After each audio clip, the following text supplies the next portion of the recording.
Oh, sorry, Bananas. Okay, I'll do B is the next run, Bananas. No matter what.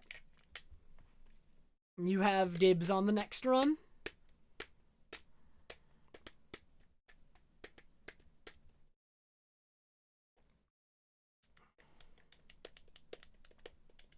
Dude, I just need to get a run past Lullaby Skip, though. I've had just every run die to it the last couple days. I need a break from the repetitiveness of just resetting to it over and over. It's getting old. I need some variety. Alright, can something else kill one of my runs? Can I go to Stone Tower and then my run dies? That'd be neat.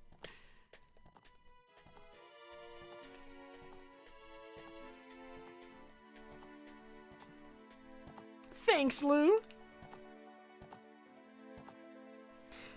All of my practice today, like I said, when I woke up today, I woke up around like 11 today, 10 or 11, and I just practiced from 10 or 11 until like 5 p.m.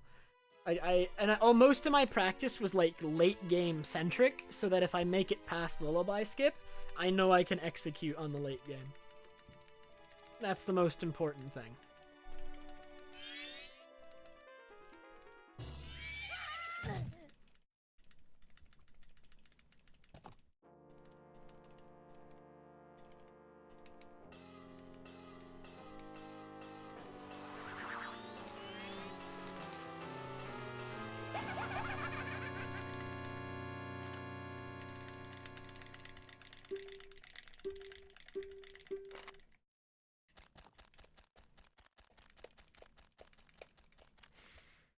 God, I mean, I was just talking about this earlier before this run, Lou, but like, I want nothing more than for a first cycle skip. I mean, of course, you wouldn't be able to do it in Glitchless, but it would make all of the various like glitched categories that much more appealing to me.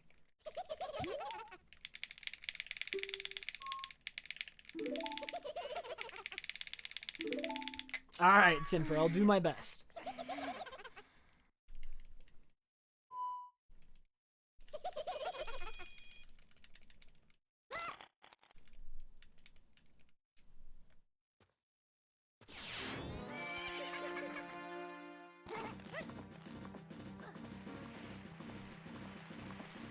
Trunas. In 40 minutes, we'll just be about to reach Lullaby Skip. So the run won't be dead yet. Thanks, Remorse. Have a good night, man.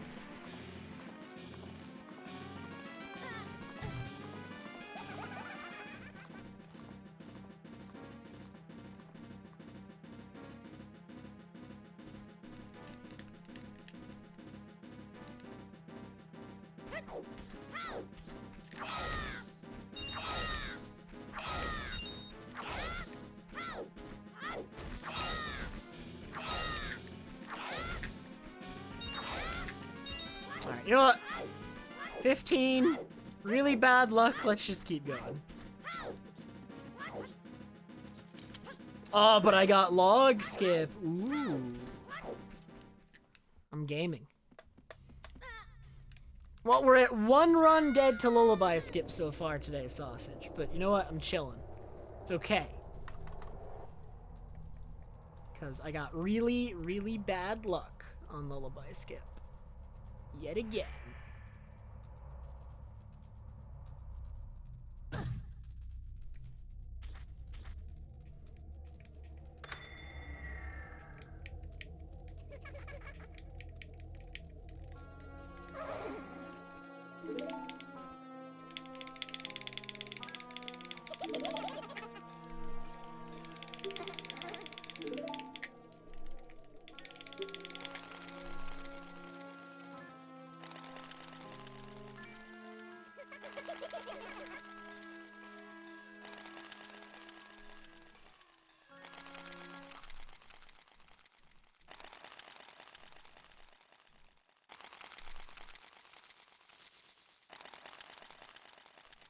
Oh yeah, and when I was doing Lullaby Skip last run, Sausage, I got, despite all the hours I've spent practicing it and trying to optimize it and whatnot, I had something completely new happen. Which I think Bad Idea already made a clip. I need this clip.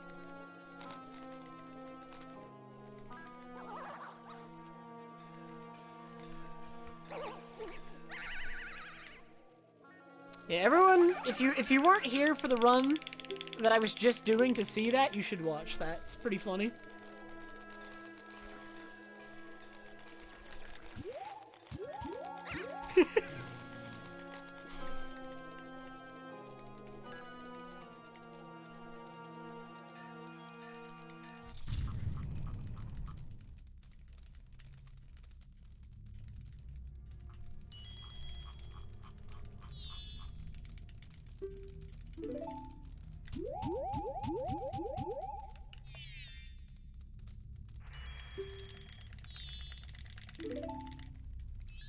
Alright, so I need 2 rupees here from these bushes this time, which is fine.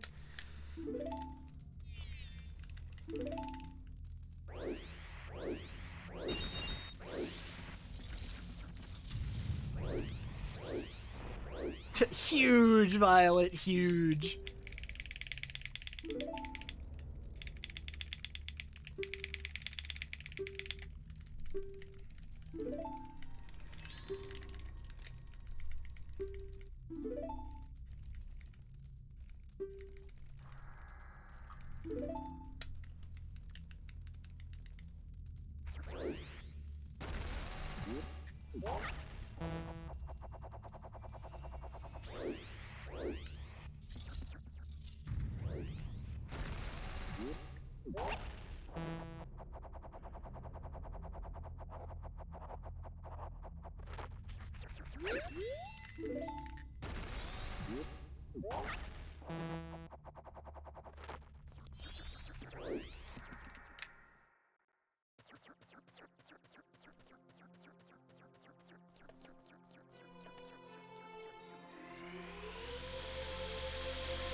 Why, hello, Mr. Probably Butter.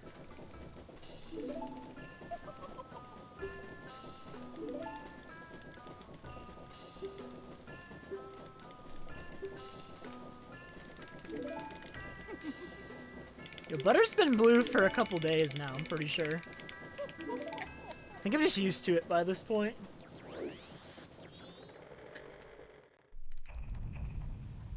Yeah, cha-cha, alright.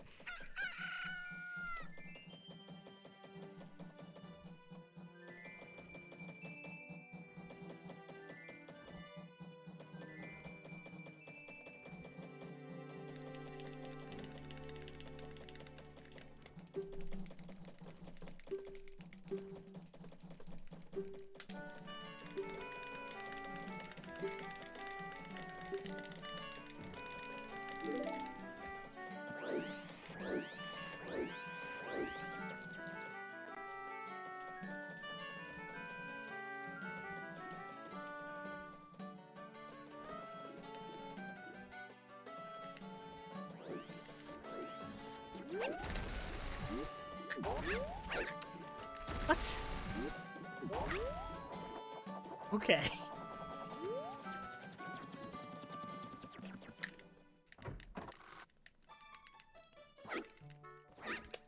I actually have not scammed anyone today. So far today, I have refrained from mentioning that if you have an Amazon Prime account and you've connected your Twitch account, you may or may not have a free sub that you are not using.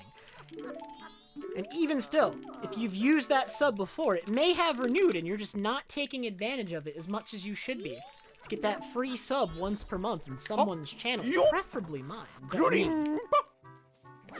It's up to you what you do with your Twitch Prime sub. Oh man, speaking of, I've already scammed someone, Mesa. Thank you so much for the Twitch Prime sub, 26 months.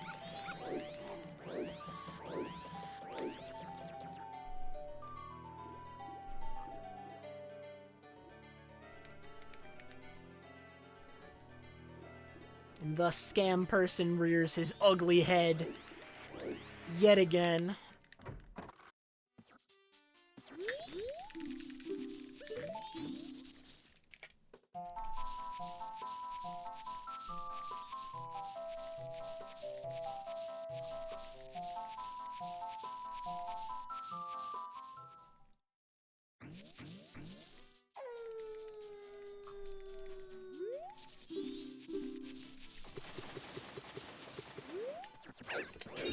My favorite Zelda games, if we're including 3D and 2D, my favorite Zelda games are Majora's Mask, Wind Waker, A Link Between Worlds.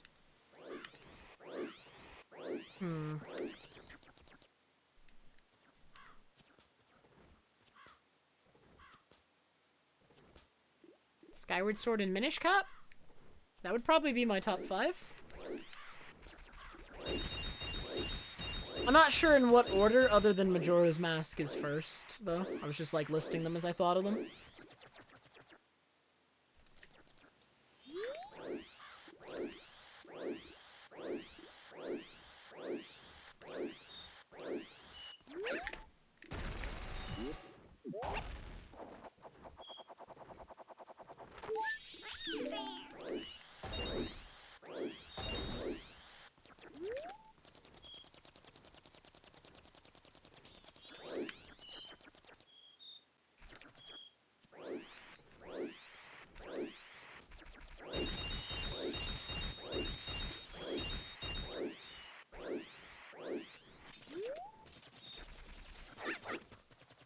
I don't know.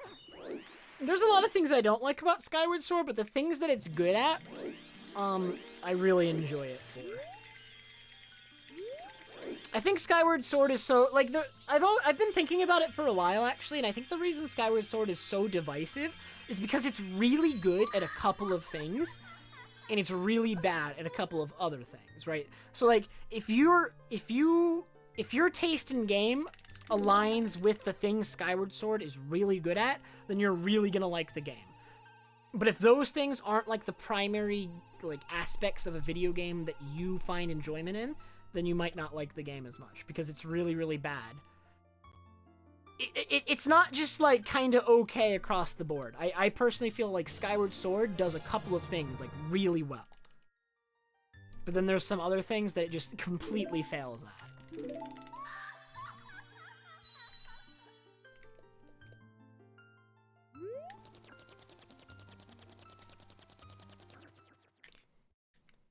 For instance, I think some aspects of the game world, the lore, and then, like, the story are really, really good, right? It, like, messes up in other places. Like, the story isn't flawless, but, like, when it's at its strongest, I think the story in that game is really good. It does have pacing issues.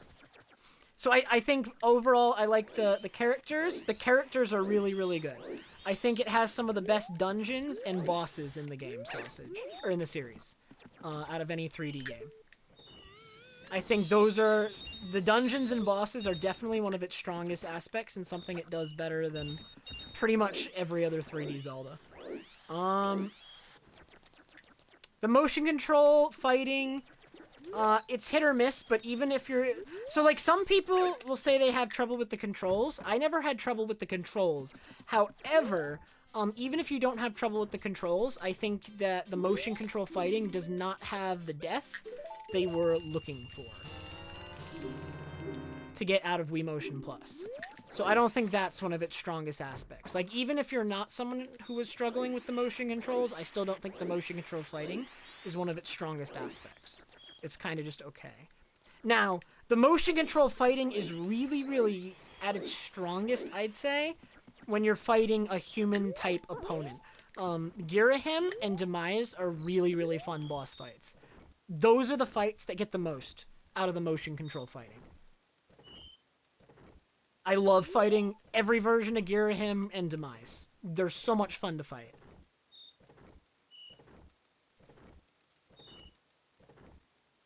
Galactos is a really, really good boss. It's just not something that highlights the motion controls that much.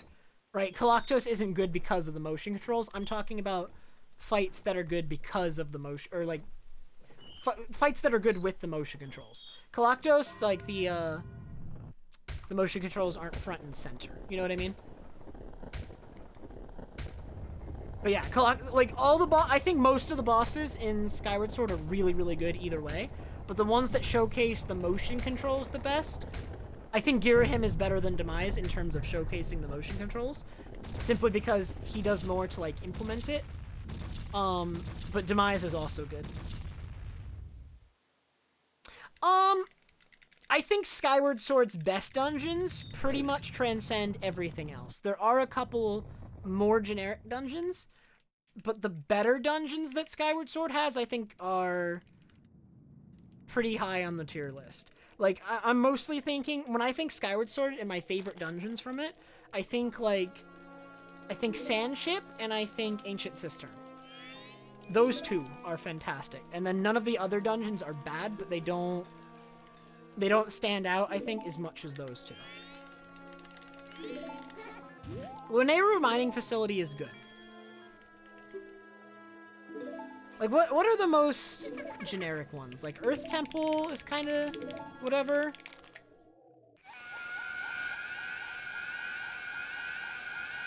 I do like, yeah, the sliding puzzle one I do like as well. I forget what that one's called. I think it's called Skyview. I do like that one.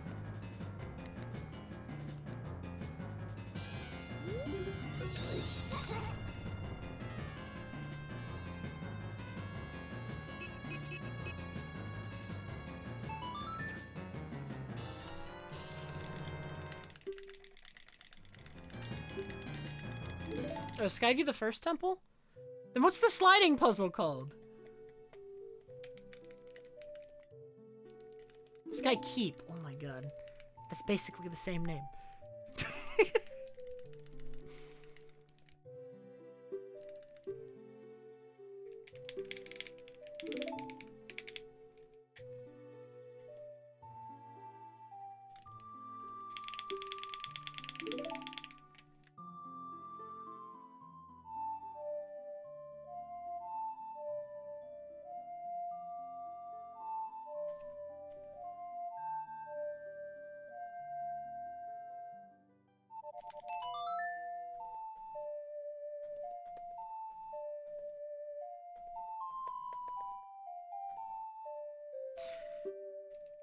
My favorite 3D Zeldas tend to have, like, a strong world-building aspect to them.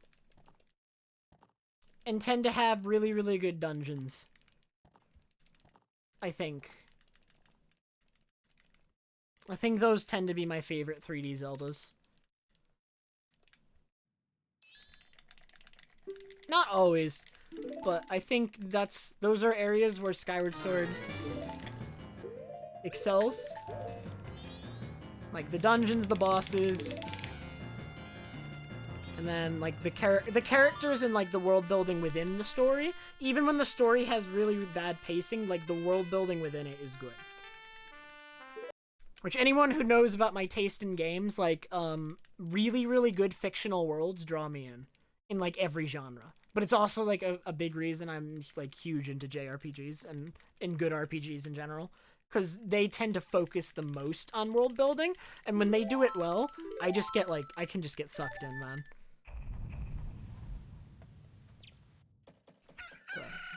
World building is like related to story, and can be tied into it, but it's not exactly the same thing, which is why I specifically always use the term world building.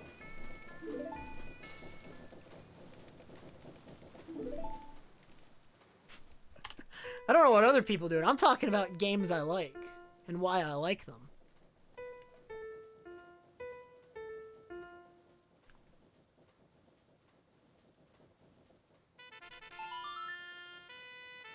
Alright, if we wanted to talk about games I don't like, we could just talk about Zelda 2. And I could talk about Zelda 2 all freaking day long, but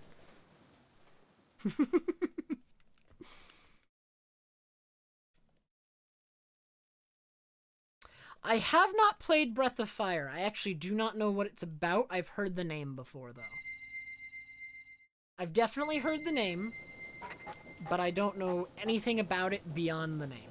Couldn't tell you what it's about or what it is.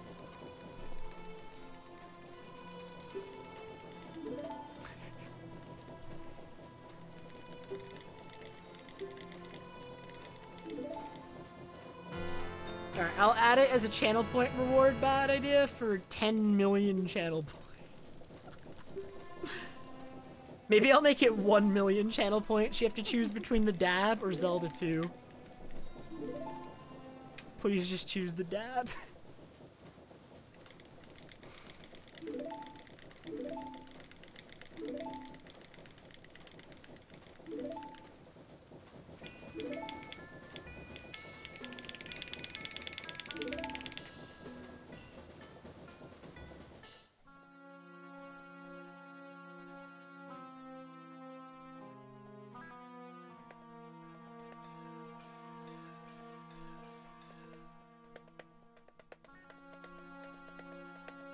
Hey, Mighty.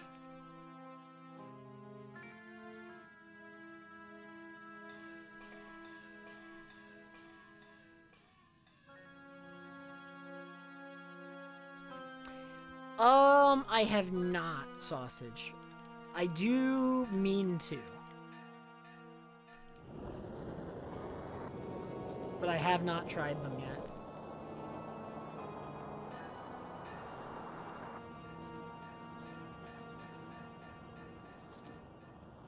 I really don't know why I haven't tried them, actually. Because I've always meant to try them. I've never, like, looked at Demon Souls or Dark Souls and been like, that's a game I definitely don't want to play.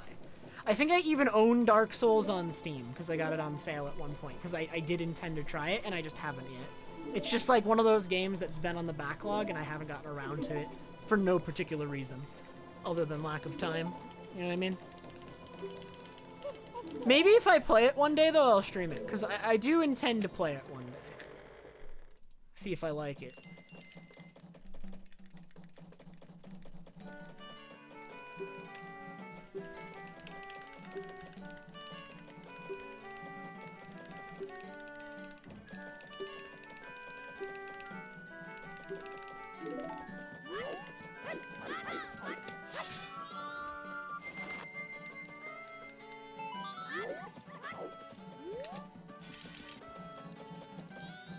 Well, I'd have to say I played Majora's Mask at least once or twice.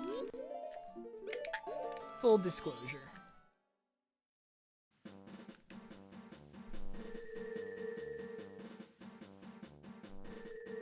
I think it does, Sausage, yeah.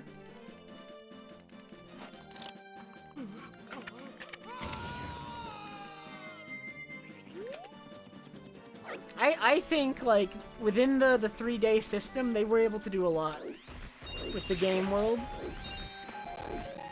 No bombs.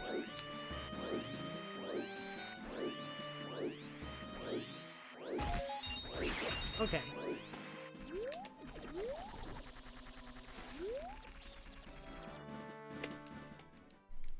I definitely think world building is one area where, like, MM actually is really, really good, and OOT fails.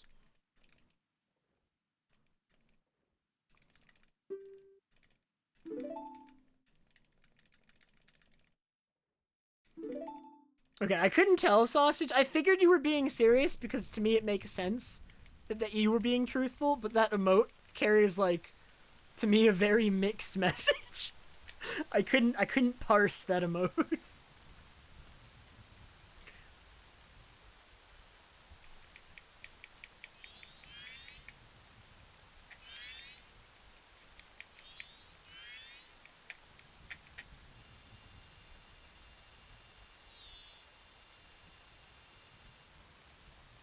That's a good emote though. I just couldn't I couldn't figure out the intent.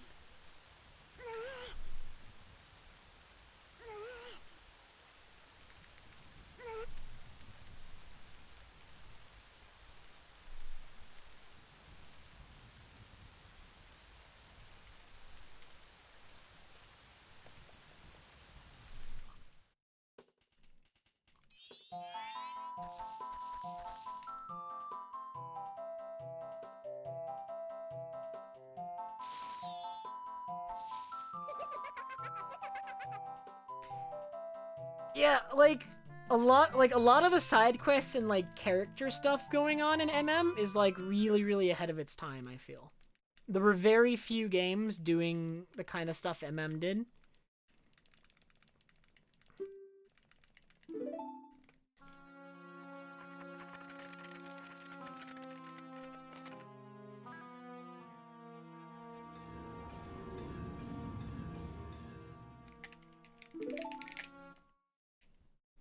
It really actually like helps. Like it's really important. Like one of the big differences between MM and OOT is like when you get the Master Sword and you go 7 years in the future and you're adult Link and you go to Kakariko, like everyone, I don't know. There's no sense of urgency in the world.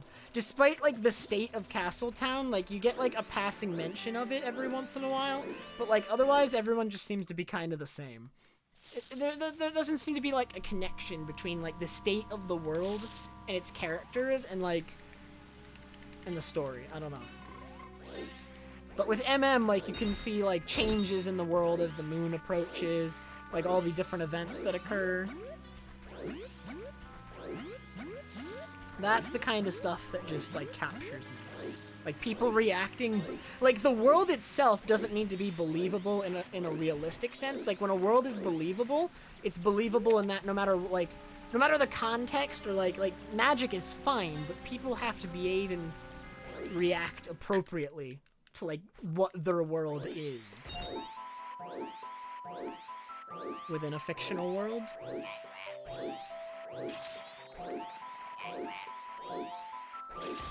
It needs to make logical sense, alright? Like, you can't have a giant moon about to, like, collide with Clocktown and, like, nobody's reacting and everyone's preparing for the festival as normal. It wouldn't make sense.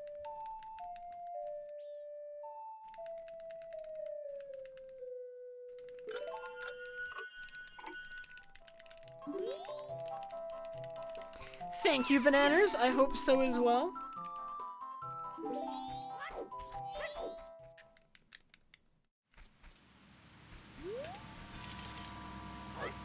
I'd like to get to Lullaby Skip and get optimal RNG and then not choke it. All of those things at the same time are rather difficult, however.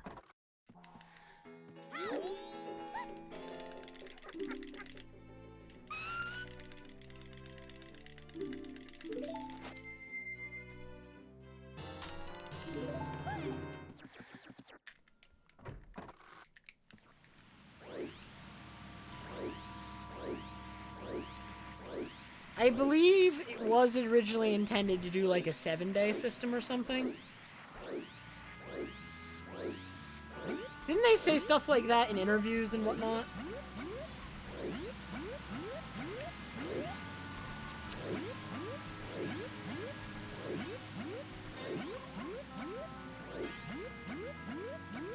Alright, come on, Lilypad RNG.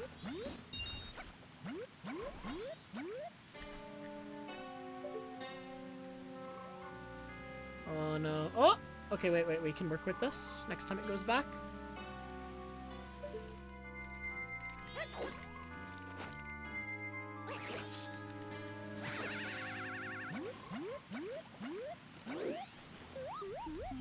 What is that, Keaton?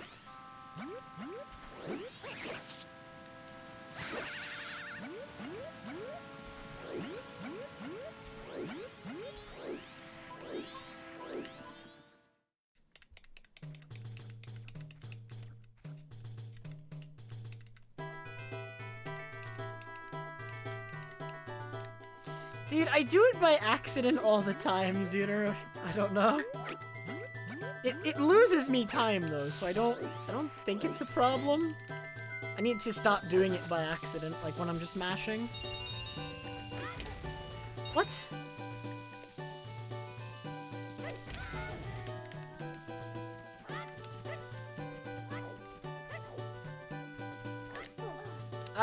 Accidentally taking that damage there and not doing the damage boost correctly is really annoying.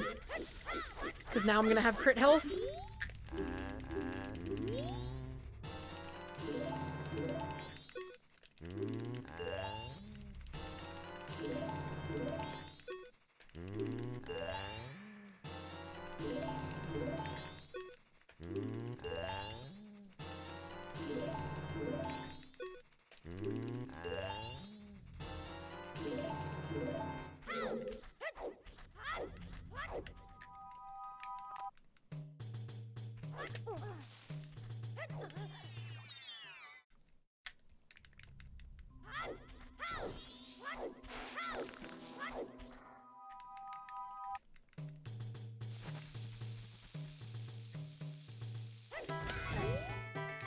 failed it this run. Got it last run. Ha! Crit health, man. Crit health is one epic mechanic, let me tell ya.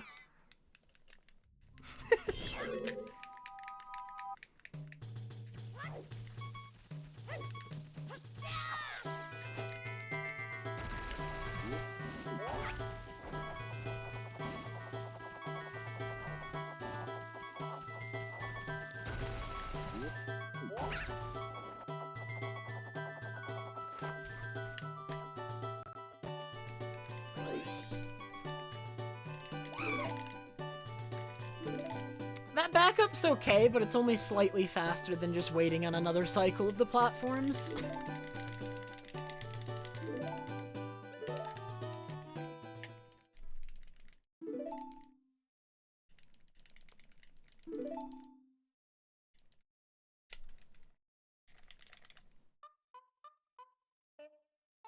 Well, I should have saved, like, a minute on this split, but I'm only gonna save, like, maybe 40 now.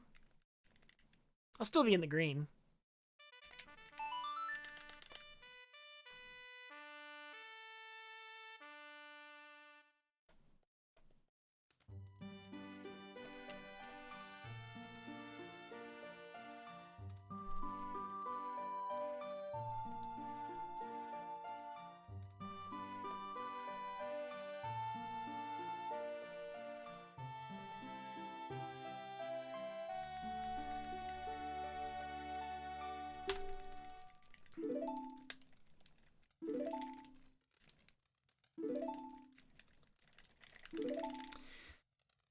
Bad run, but doesn't matter because I'm running against a bad run.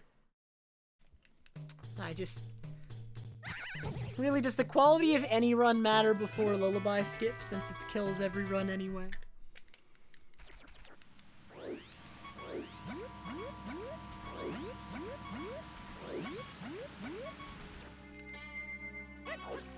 In the grand scheme of things, was it always pointless? If I'm just gonna get to Lullaby Skip and the run's gonna die anyway.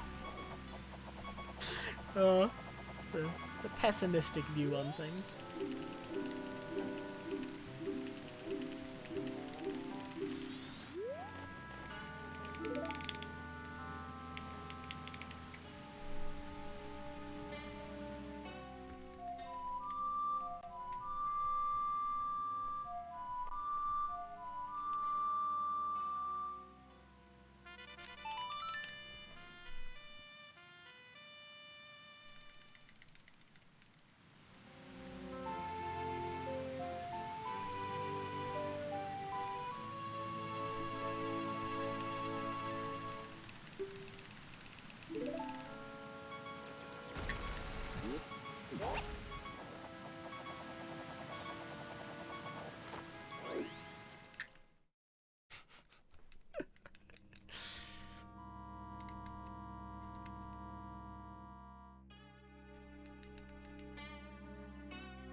Getting past these guys with crit health. Definitely not fun, but it worked out. Stick! Yes!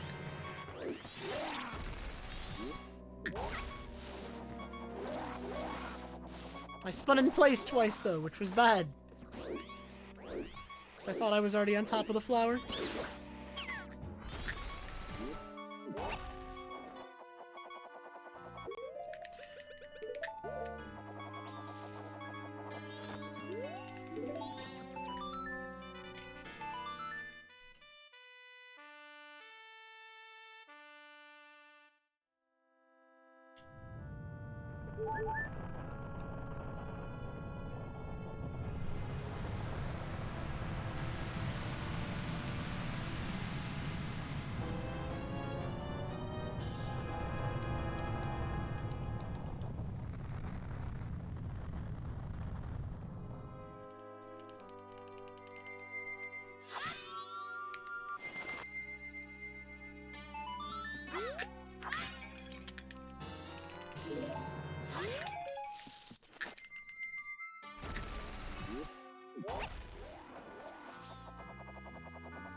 God, I still need to play DK64 one day.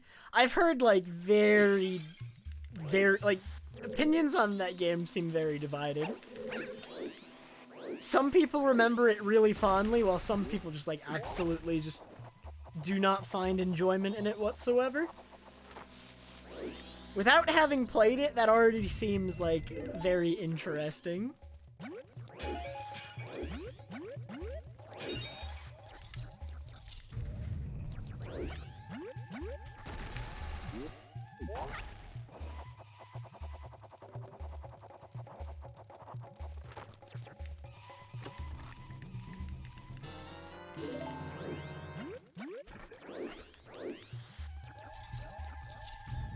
I mean, it sucks, but also I love it.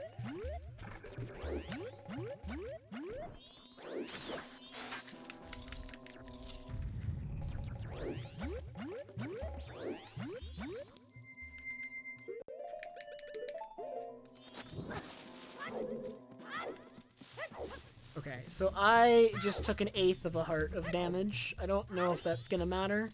I'm pretty sure it does not.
Zelda 2 is a triumph, and I will stand by it. That is a take.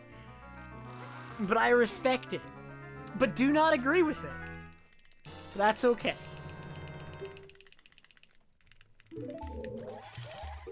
Because I'm the one with the power in this relationship.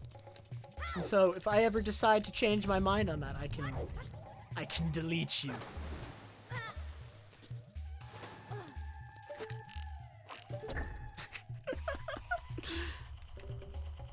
I'm kidding. I wouldn't do that. Probably.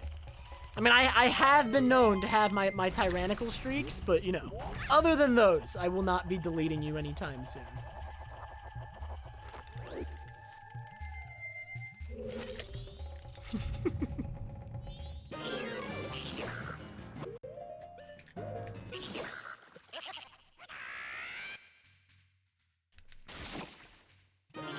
Yo, I need to play the CDI Zelda games one day, just to experience them. I must know what it's like. I've seen footage, and they look horrible, but until I experience it for myself, it just doesn't count.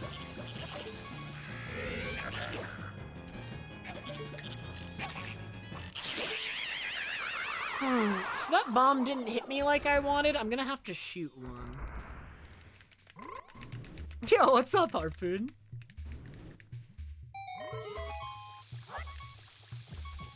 Okay, let's just, yeah, I can just do that, I guess, and that doesn't lose much time. Overall, not a terrible split, actually. Not bad.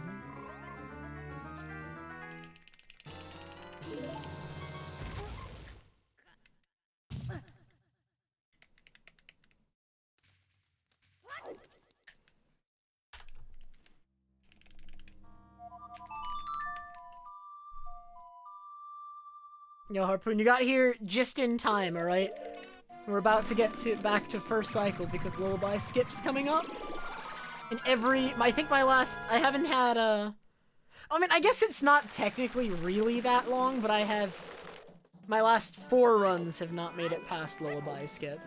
And when it's an hour in, that's a little tilting.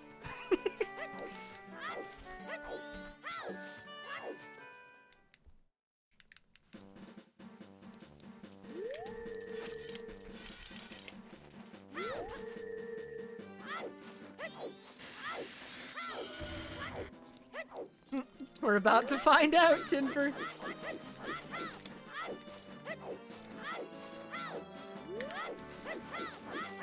I've done that accidental roll twice today.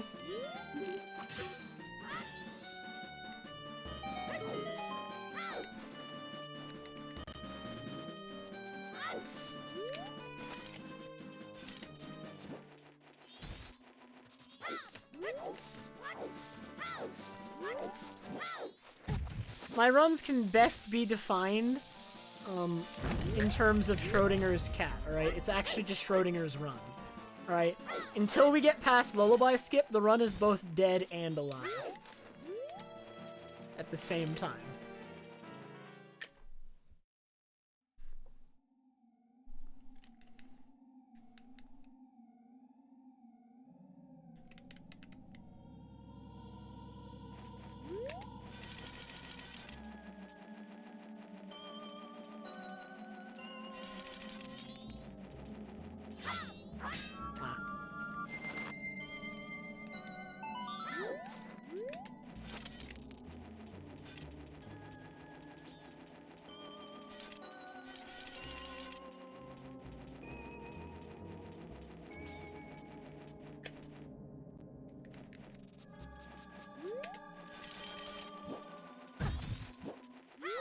That guy hit me. I don't think that's happened before. Okay, McCree.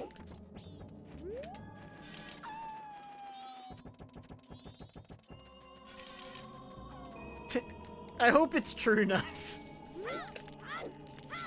We're gonna be blacking out and going back to the Pokemon Center for a new reason in Pokemon Legends.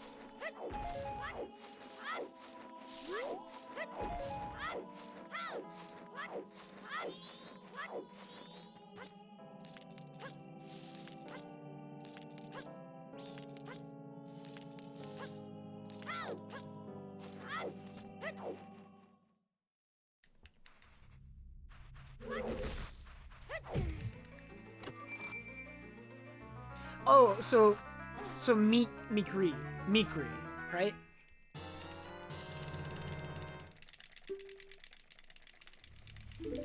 I'll never be good with names. Never have been.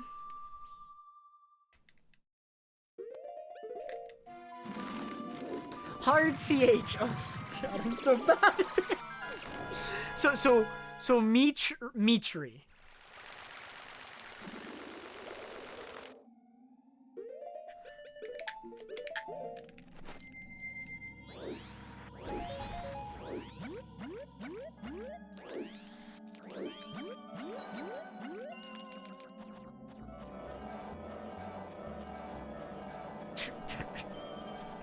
No, I'm definitely very bad at it, Mitri.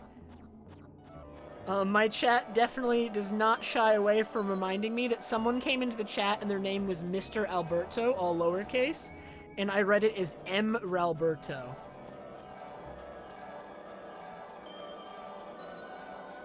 I'm pretty good with names.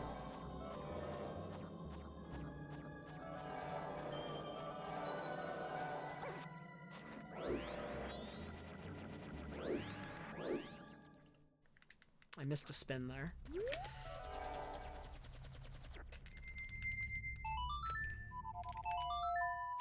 Alright, Goron Mask straight to Lullaby Skip. I'm excited.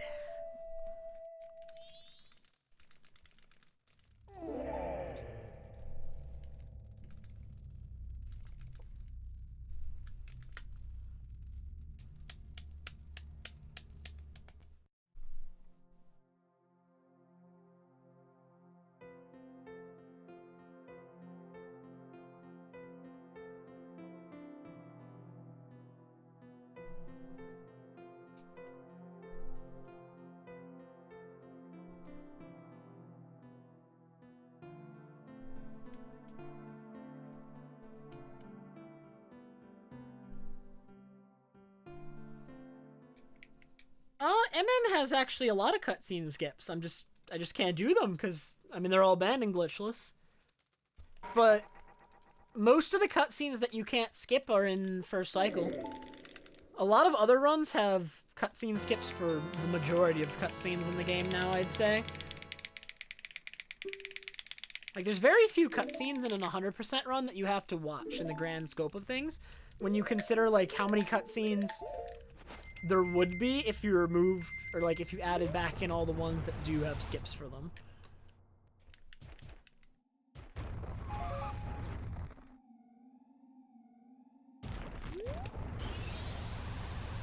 I like that ferry.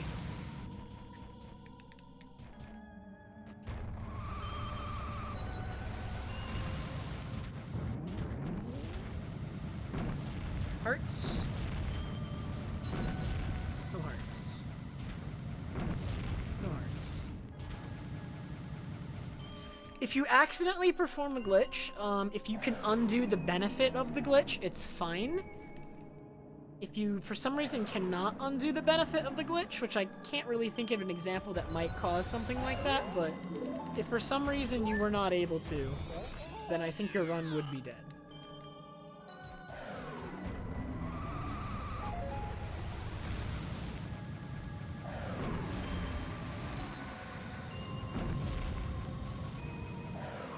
So if you accidentally perform a glitch, you might have to take some time loss undoing it. Should I go for this?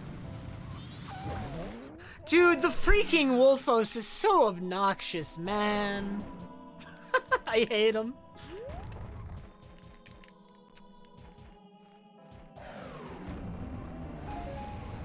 There's gotta be a way to avoid that, actually.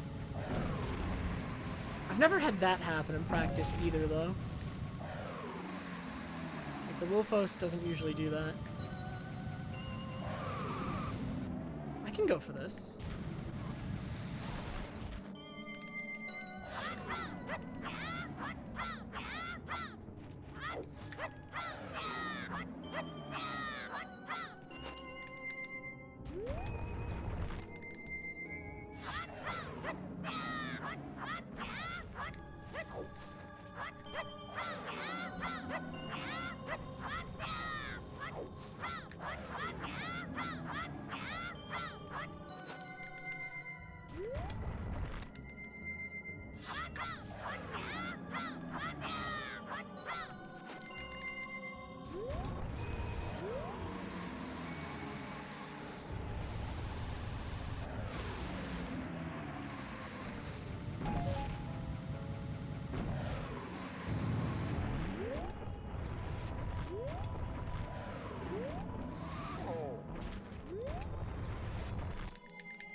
It's a little clenched there.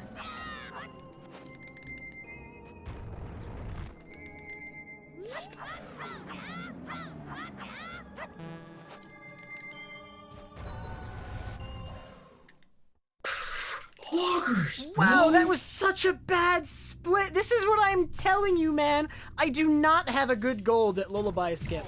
That was a really bad Lullaby Skip, and it golded. By a lot.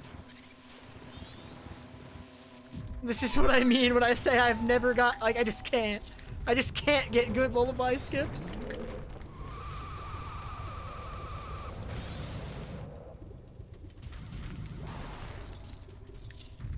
The run does go on.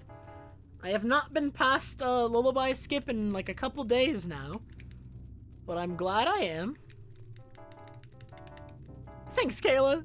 How are you? Wait, I haven't talked to you in a while, Kayla. How are you? Is up.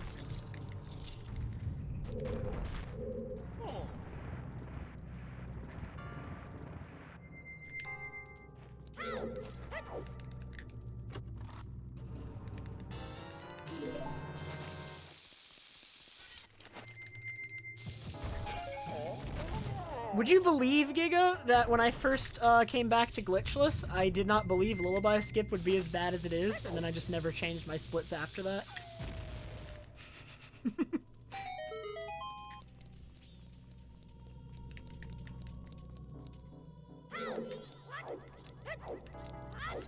Hey, Vidya.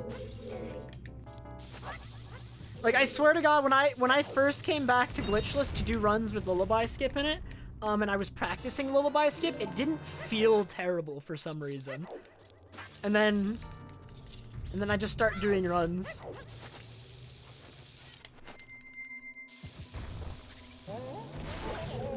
This is the ice, by the way, to the left there. That's the ice that in my practice just suddenly disappeared. Or it didn't suddenly disappear, it was just gone from the room. My first time in the room. Like, I never got rid of the ice and it was just gone.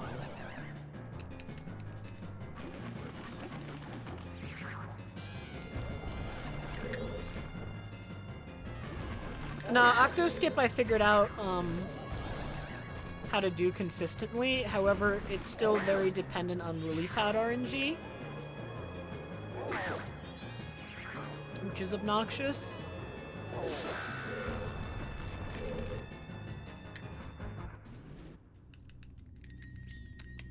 I'm trying to keep track of chat and get a good snowhead, okay? It's not my fault, alright? This is hard. Dude, how are you, Vidya?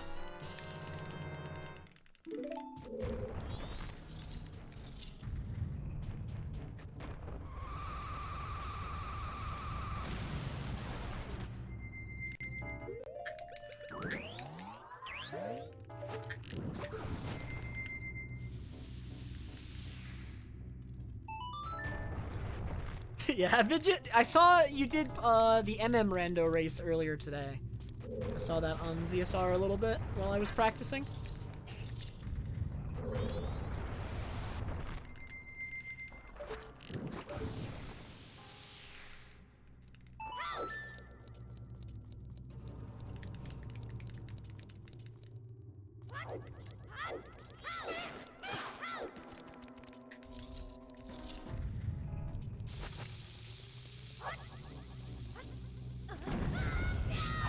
So the nice thing is that even though I haven't made it this far in the run in a few days, all of my I've done so much practice aimed towards like mid-late game stuff, preparing for when Lullaby Skip finally let me pass. So hopefully I play it well.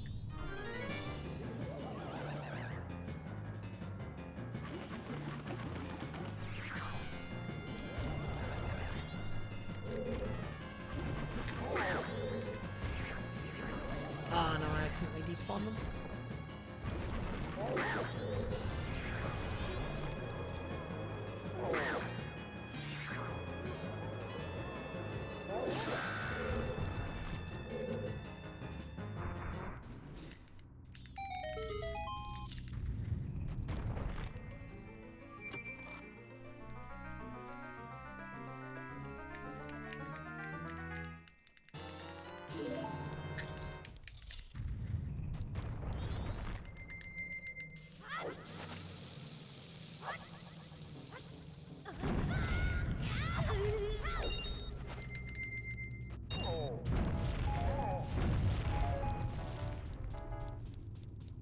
No, don't worry, there's not too much pressure because this run sucks.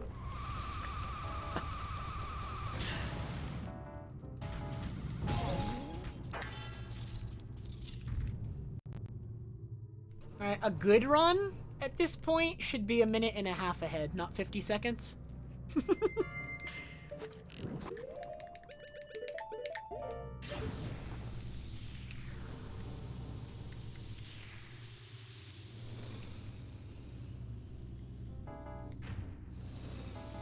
No. Bad idea. I don't want to hear it. All right, this kind of thinking actually helps prevent me from getting, like, stressed.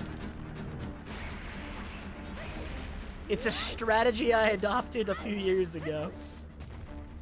I still get nervous sometimes on good runs.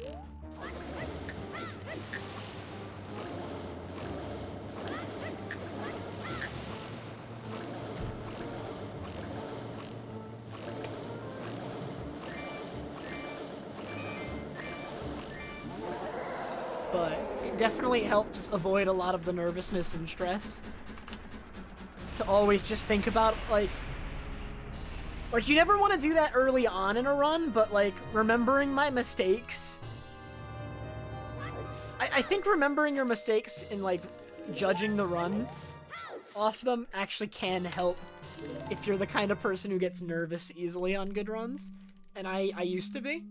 And I still get nervous on good runs, but, like, this run also just isn't...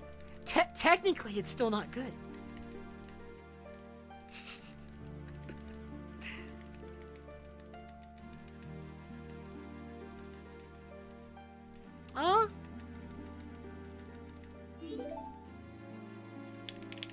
I don't know anything about an op schedule. I do believe he has children to attend to as well, though.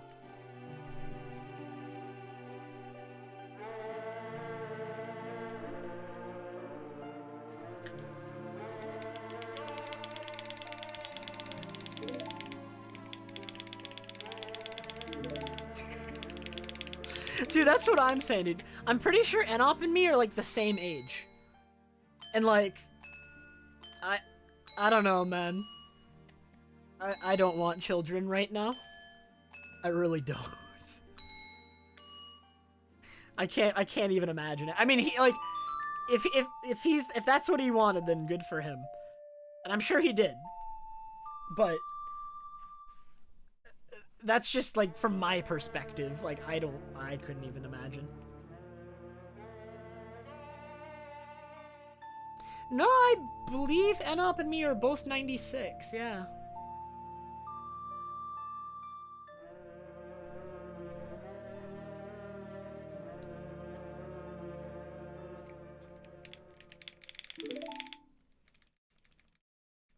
yeah, I'm 96 years old. My secret to looking this young at 96?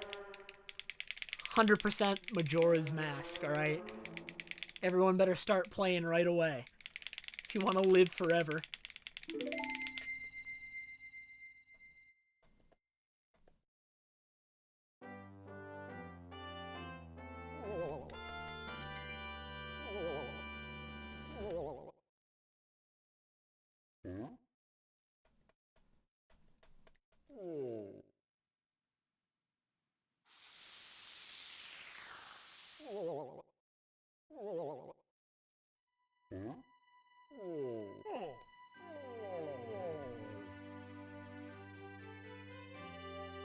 Hey, Bernard. Thank you for the good luck.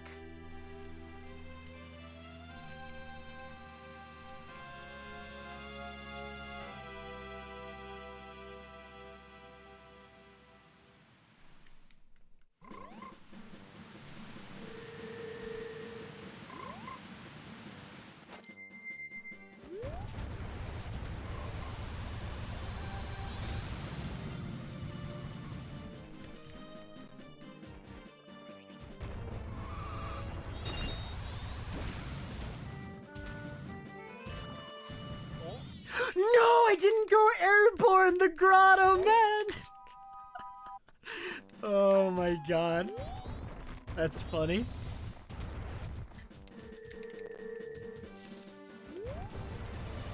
This run sucks!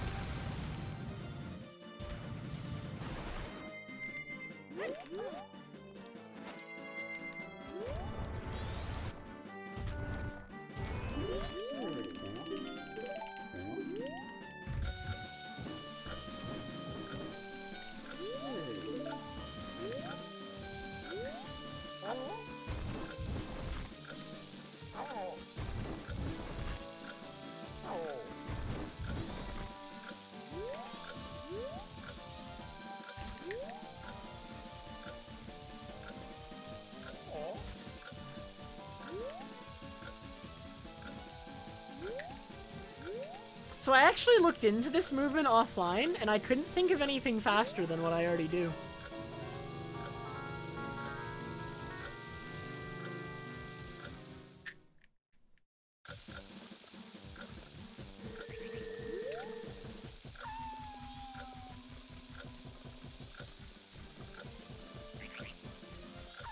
messed around with like an idea I had, but it ended up being slower.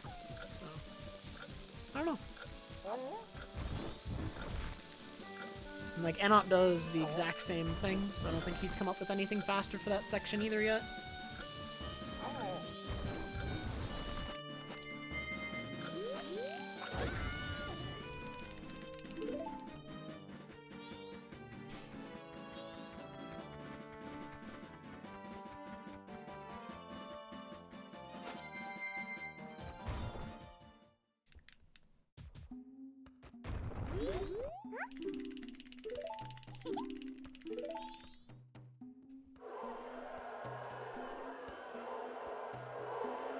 There's like a lot of weird music stuff in the Japanese version that's different.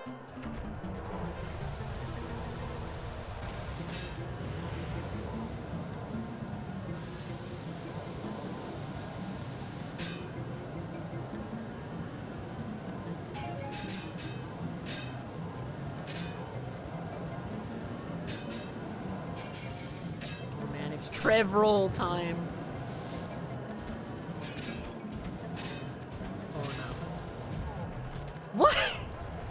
Okay. Sure, video game. That's a new one.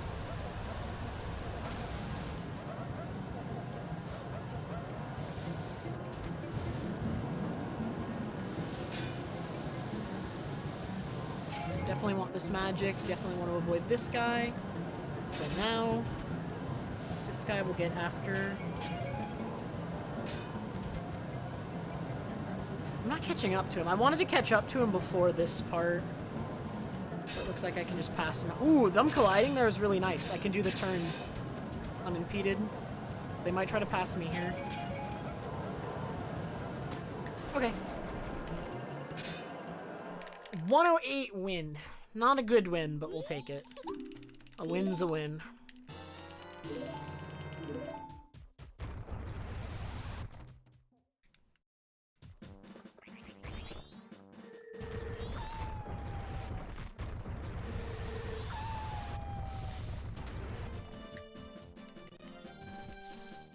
Alright, bad idea. Have a good night.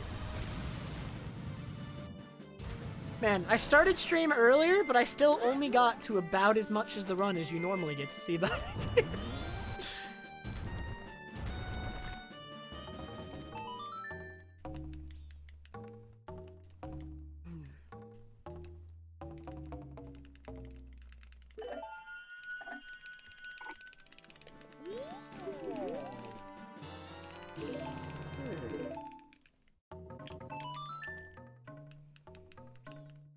One of these days, the first run on a stream where I start this early will make it past Lullaby.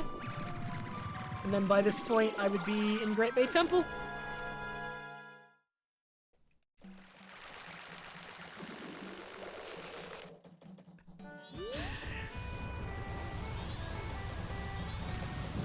Leanne, I can't explain it for you every single run. Okay, we're just airborne, I guess. We're flying!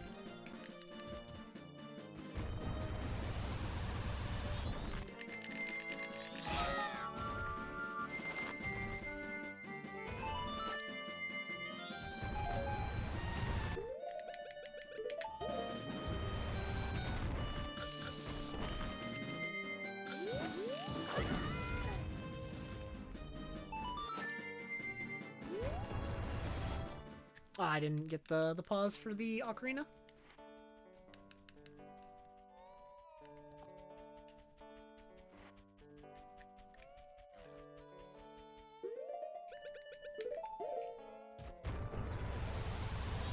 That is pretty curious, Poke.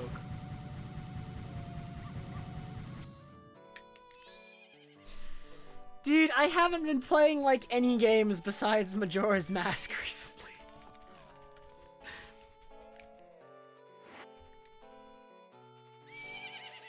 I did get a free key for Blue Fire, which I think is the last game I played on Steam just to try it.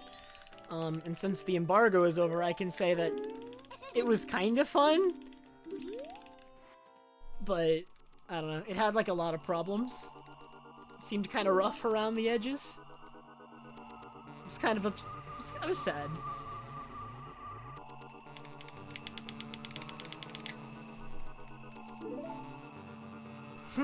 Turkin, I'll do that next time. That sounds like a good idea.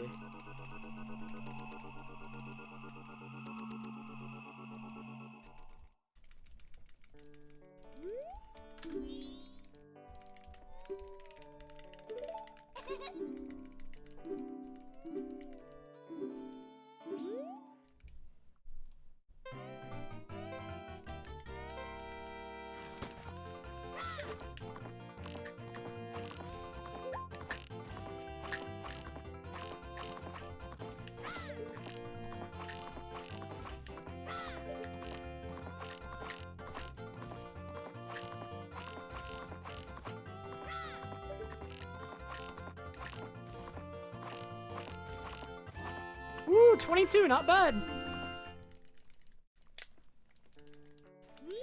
Yeah, Turkin, there was like a platformer. So there was a couple of, okay, I'll talk about this actually, because it was an interesting idea that I just don't think was executed as well as it could be. But like 2-3 weeks ago, I got an email about a game called Blue Fire, which was, it released early this month, and it was like, it advertised itself as a game that crossed Zelda with a Hat in Time. So it was like 3D platforming with like Zelda-esque combat and like a big dungeon and whatnot. And the game, it had it had a pretty good art style. It looked good. But the 3D platforming was like infuriating. So, I mean, maybe if that's your sort of thing, but, like, it was, like, pinpoint precision, and I was having, like, a lot of problems with, like, death. Like, I couldn't... Death. How do you pronounce that? But, like, I couldn't see where I was gonna land, and it was, like, demanding pinpoint precision out of me. And so it felt like I was struggling not because of, like, my inability to do it, but because the amount of precision that it wanted was not... Like, I couldn't tell where I was gonna land a lot of the time, and so many of the jumps were so precise. Oh man, Teth with the tier 1 sub. Thank you so much, Teth. Appreciate it very much. You two have joined the Scammed by TrevPerson club. It's a very exclusive club.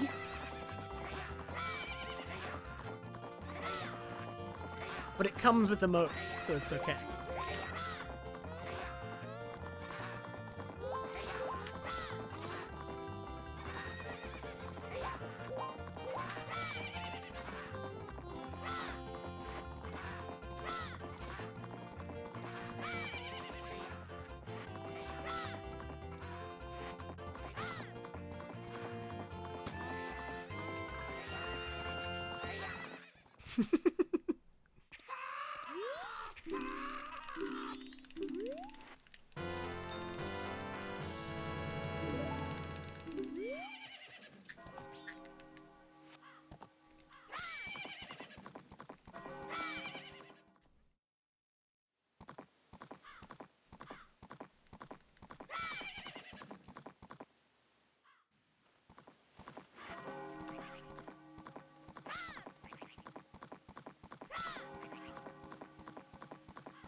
There's a reason they call me Scam Person. It's what I do best. Dude, Marco, thank you so much for the raid, man. Thank you, thank you.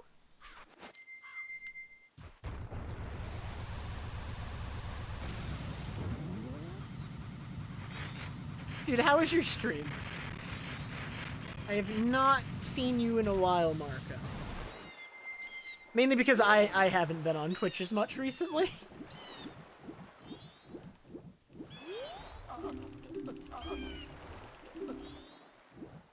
Thanks, Hyzost.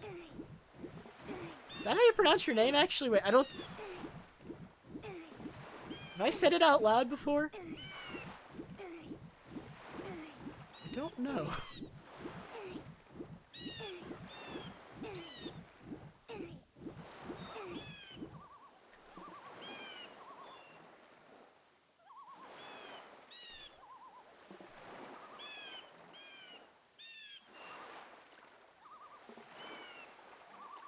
Nice. Doesn't that mean you get to decide how it's pronounced? It feels like you would be the authority on this. But either way, thank you very much. Thanks, Nalina. Oh my god, Nalena? I feel like I read too much.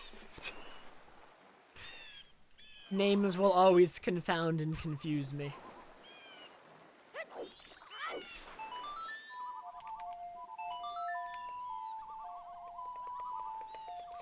This is my first run, Marco, in a couple of days that has made it past Lullaby Skip. Unfortunately, Glitchless has a really, really bad version of Lullaby Skip. Worse than any Lullaby Skip that's been in any category, like, ever. I can't think of a Lullaby Skip worse than this one.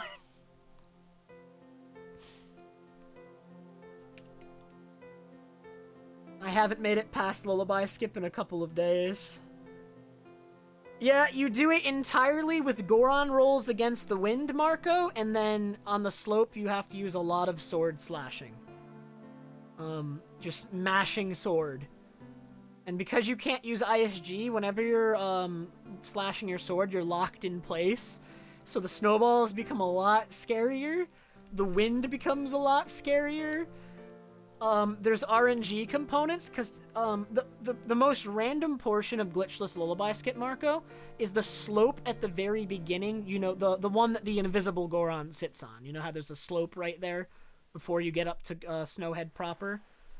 That slope, to get up it, you have to have the wind start at a very particular time. If the wind doesn't start at a specific time, you have to do it again and again until the wind does. And, just that has killed runs before, because I just don't get the wind starting at the right time.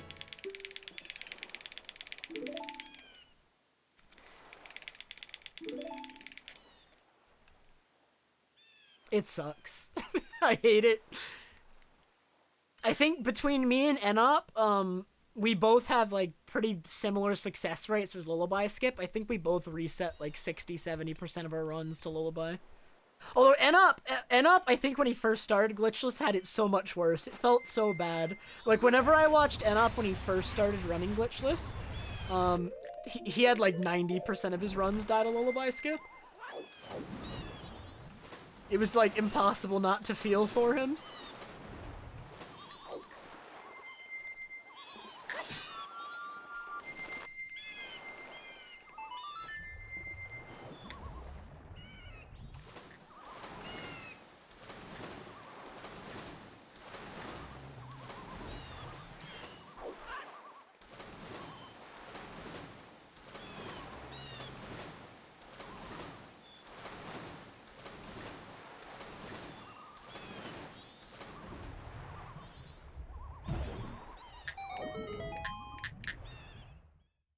Heck yeah, Tef. That's what I'm all about.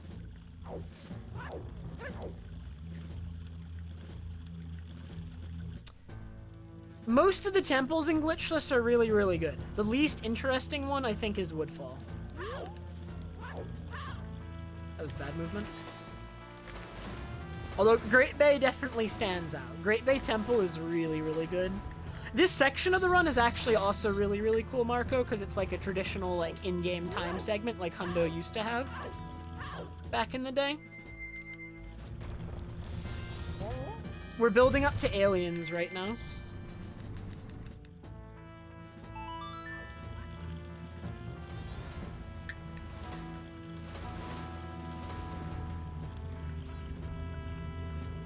Which is also why this split is really, really long, because it's an in-game time section.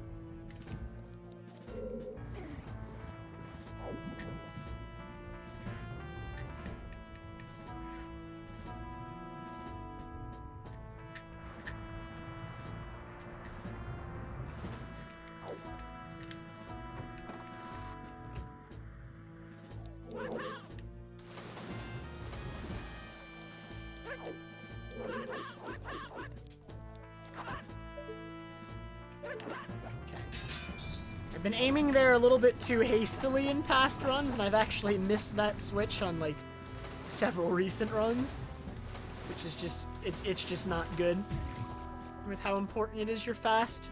This entire section is interesting because none of it is like crazy hard. Some of it's a little bit difficult, but nothing's like mind-blowingly difficult.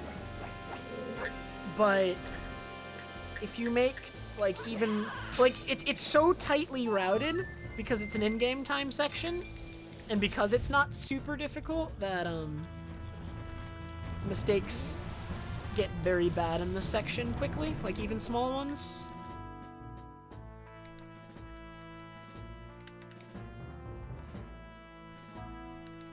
I am kind of winning right now, Pilt.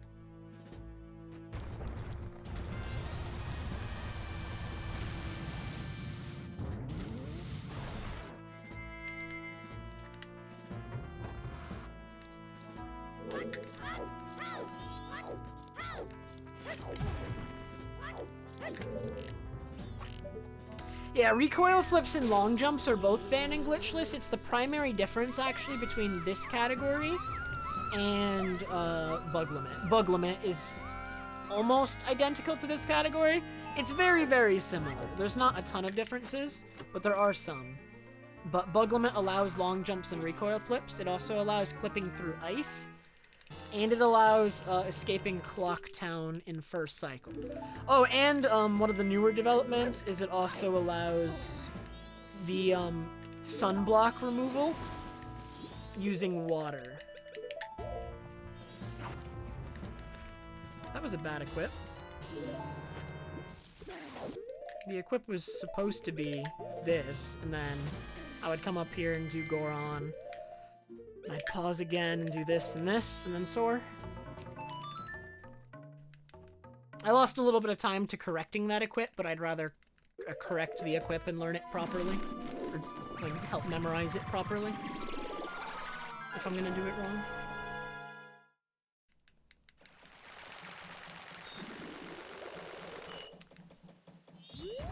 There's a ton of switches in this game. Okay.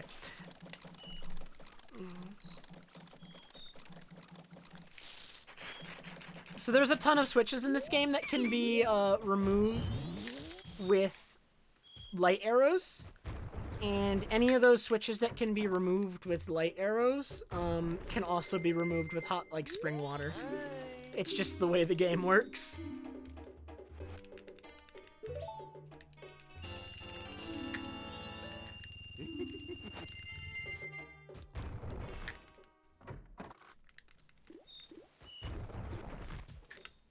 But Glitchless doesn't allow using all the water on the sunblocks, and Bug Limit does.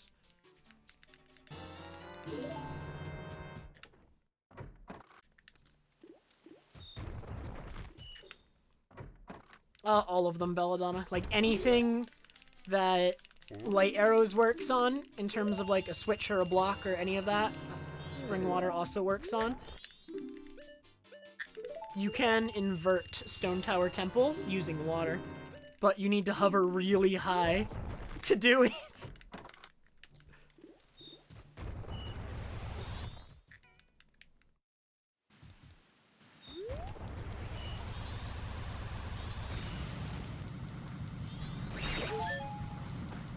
Ah, no magic. I'm gonna run out. Ooh, got some magic. Nice.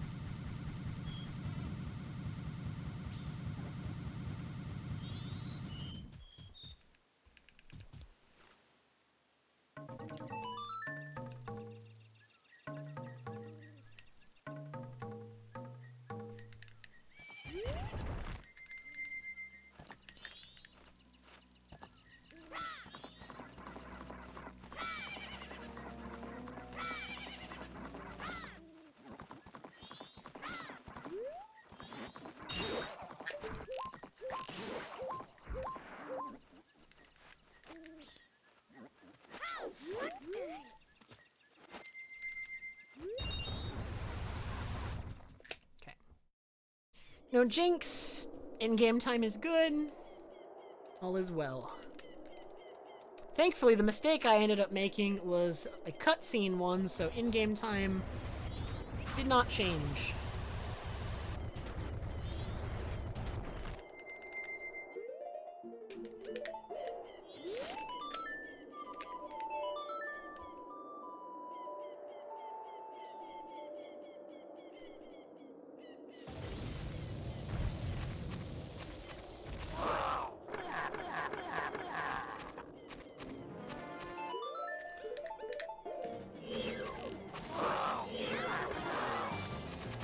Good.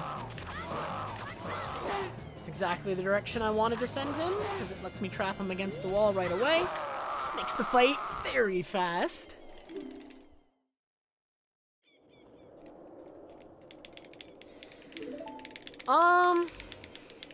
I think if my in-game time was managed correctly, Jess, it should have been around 7:30, 7:40.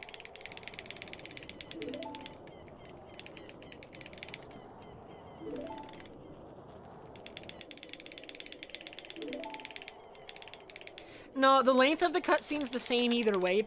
Hitting him with the bomb during it just means he doesn't make it as far during the cutscene. He's much closer to you when you gain control. That's why we do it. Because it ends after the same amount of time either way.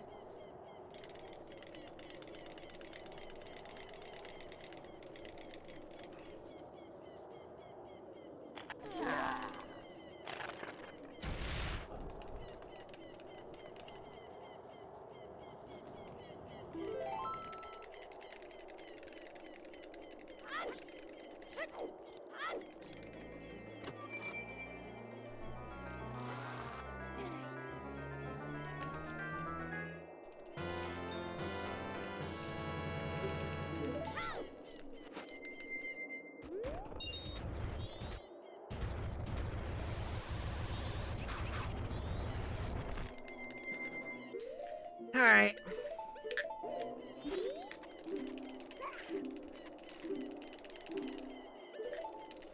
I get to do my fast iron knuckle strat.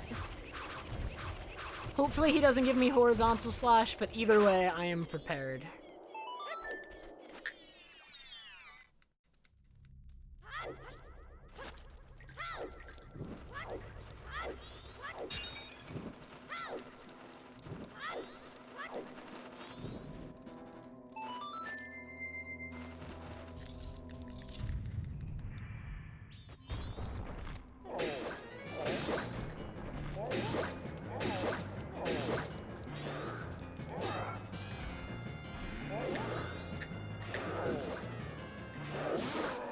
Okay. That was a little sketch. Worked out, though.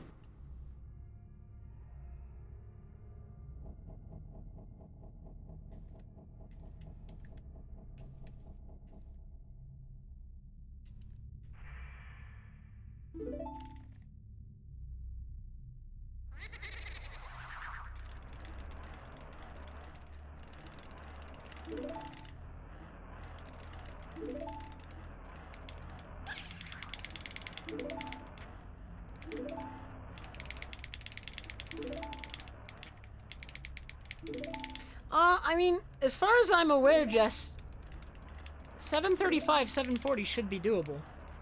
I think I've done 735. Like, in a run before.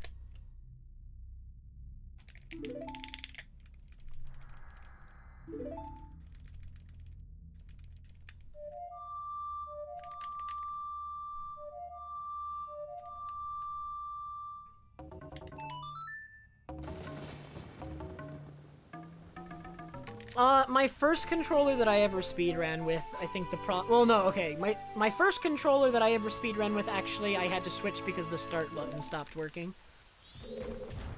My second one, the analog stick, felt really loose by the end. So I have had that happen. But it takes a lot of use. Like, I think before that happened, it was like 2 years with that controller or something.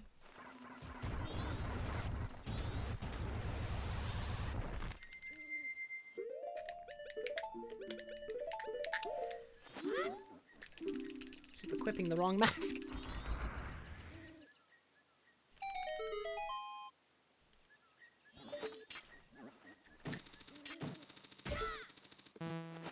Yo, do you do Trev Bonk, Jess?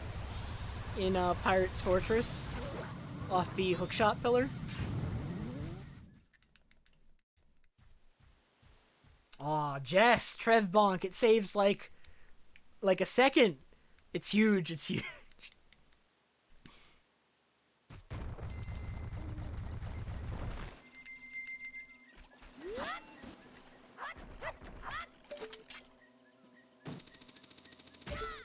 Ooh.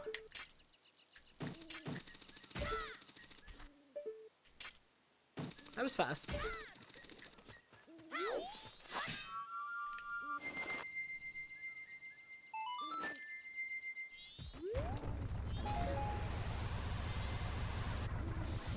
Ah, wait, I didn't curve enough.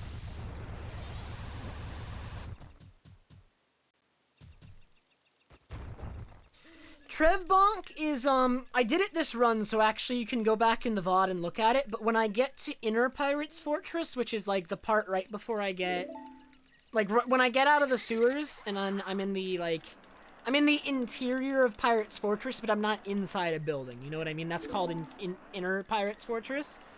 I do a Goron roll to Hookshot Room, before I go through the door.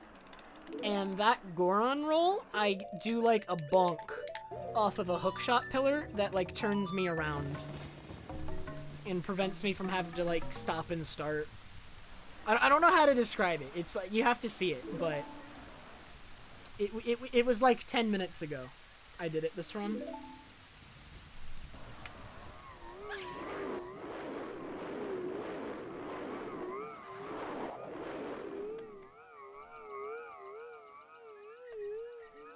Like, you're going, like, imagine you're just going one way, and then you kind of, like, just turn the last minute right before you hit a wall that you're heading straight for, and that little turn just lets you rebound off that wall and completely turn around without stopping your Goron roll. That's the Trev Bonk. So only I do it. Nobody else does it.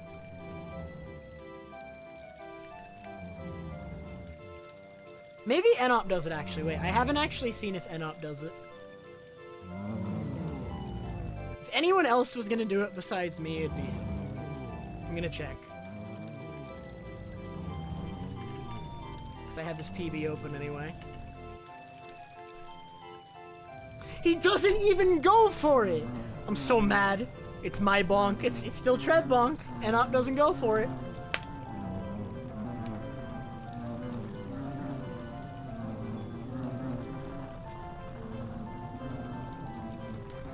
Tilting. Why does no one else go for it? I get it in the majority of runs too. It can be consistent. It totally is.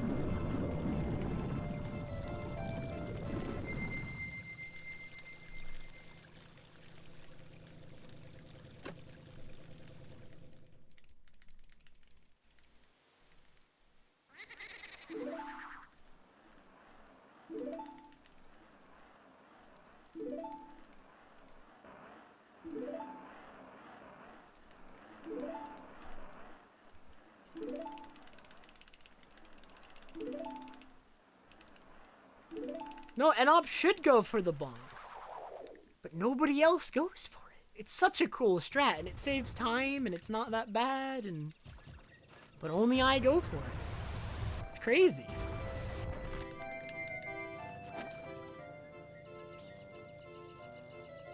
See, now it makes sense that she's running away from me.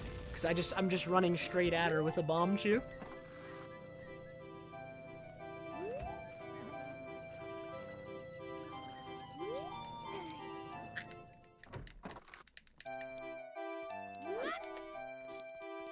I can't say I've heard that term before, Turkin. What is that?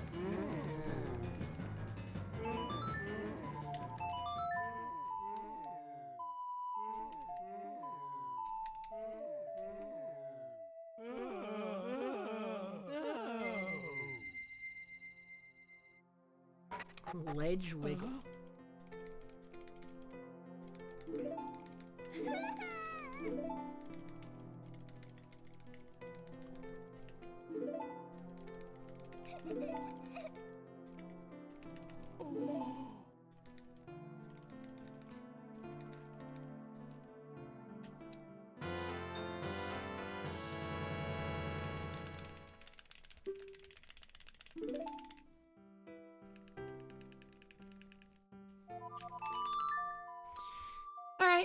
not a terrible Mirror Shield segment leading up to Aliens.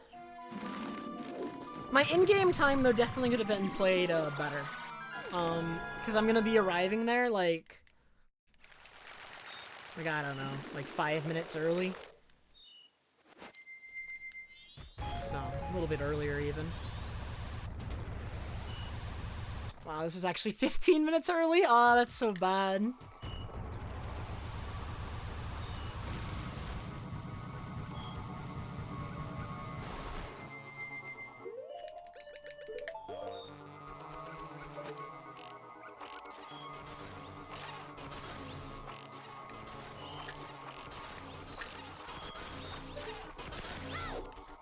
So the reason arriving early is bad is because I have the option to arrive later. And if I arrive later, it means I spend less time here. And you don't actually spend more time somewhere else because you arrive here at a later in-game time simply by virtue of having uninverted time sooner. So you sped up time sooner, so it just becomes later. Just because of that.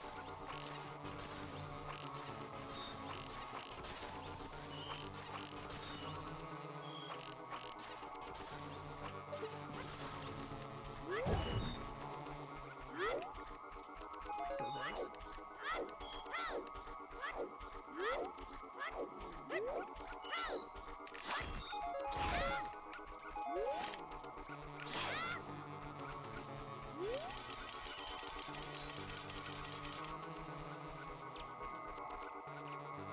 Hey, Thargas, what's up, man?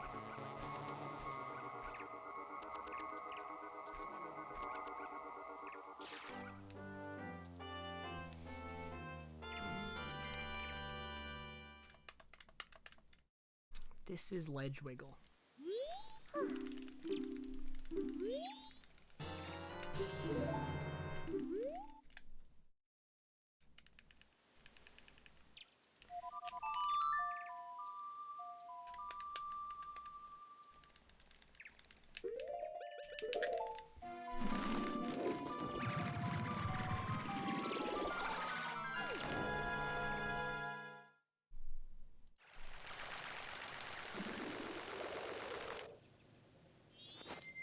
'I'm not gonna drink the milk! I already killed one run that way. Actually, I'm pretty sure that run still PB'd, but it was bad, so. That was when my PB was still very bad.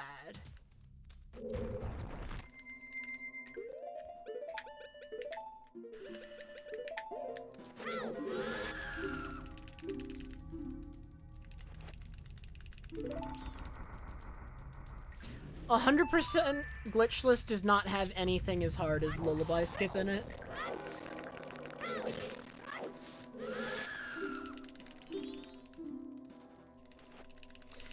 I do not run Ocarina of Time, really. I've messed with it before as, like, a joke, but I do not really run the game, no. My bomb count is really low for this portion of the run. Like, this is a below average bomb count for sure.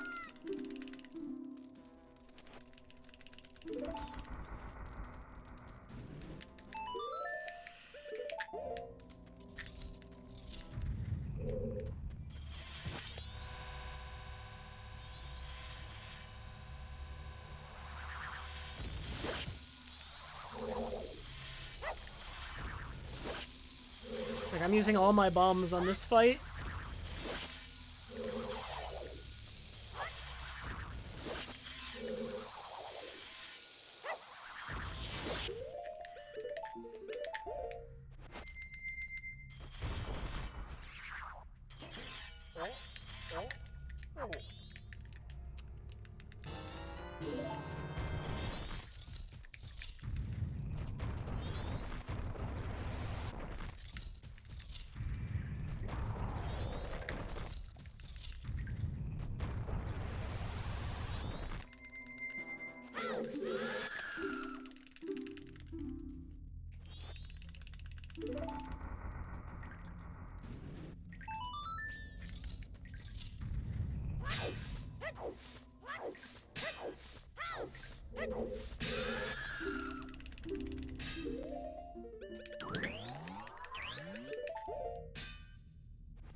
There is a door that requires blue potion in this area, but it's not one required to get to Mirror Shield.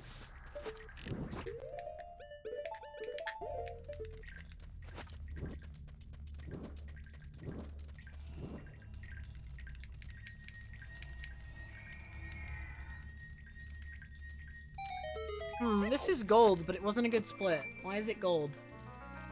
Why is it gold? Loggers, bro. That was not a good split.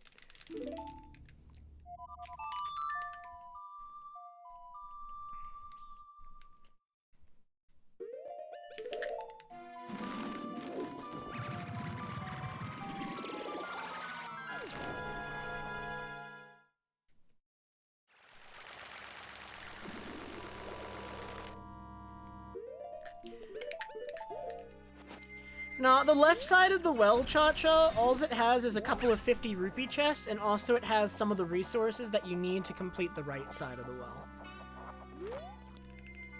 Alright, so if you want to do the well with, like, less trips outside of it, then accessing the left side is pretty good.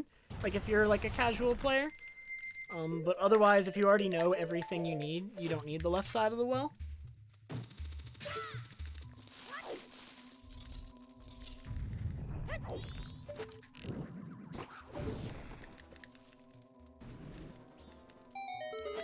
I hate the taste of coffee, so no. I do not drink coffee, I do not take caffeine.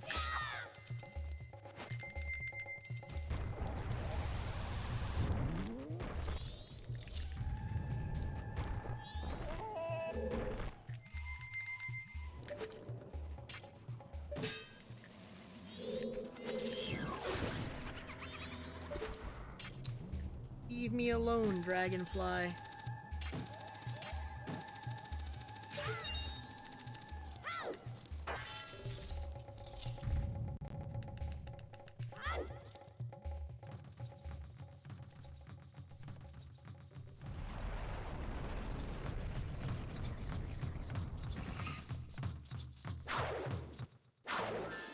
Getting to Gibdo before aliens isn't necessarily, like, faster though, Nuz. It's just, like, something you do if you end up routing your time that way. Why did I do that?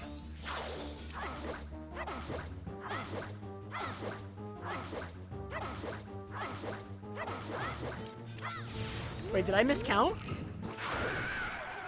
What? I think I miscounted.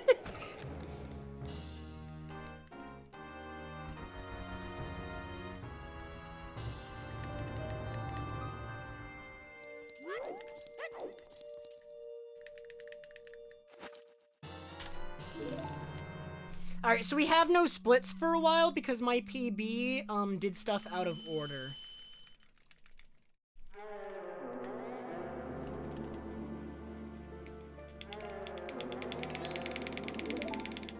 I wasn't counting that one though, Turkin. I thought I must have though, I guess. I thought I wasn't counting that one.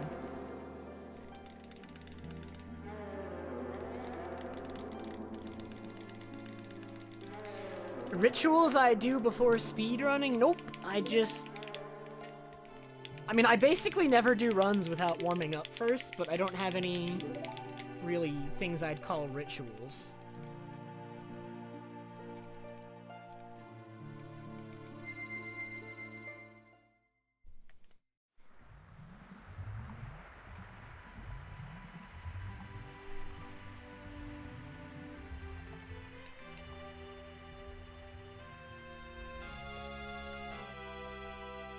I pet the Eevee before every— True.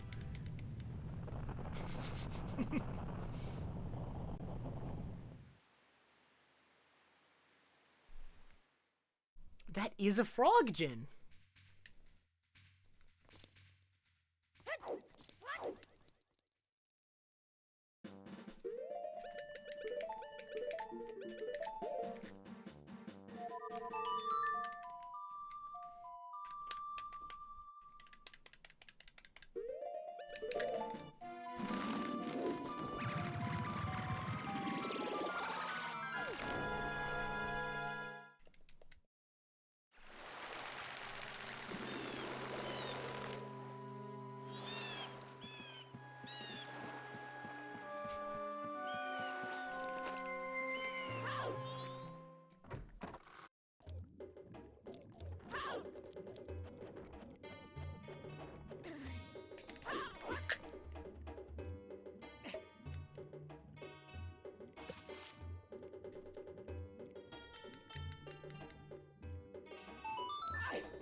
Time for boat jump. No, not the fish! I'm still out of bombs. Does it matter that I'm out of bombs? Pretty sure it doesn't.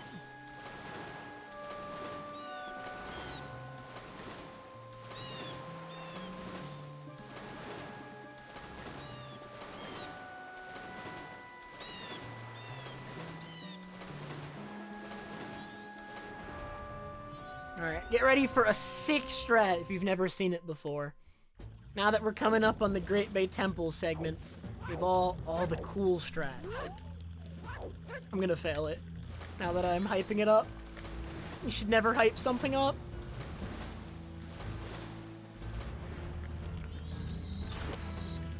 Oh, I didn't fail it! Alright, we're good.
First egg room was kind of sloppy. This one was nicer, at least. Ah, no, not the exit. Never mind. Dude, my Pirate's Fortress could actually use work. It's never, like, outright bad, but it's never, like, perfectly clean, either. There's always, like, sloppiness in my Pirate's Fortresses in terms of, like, movement and stuff.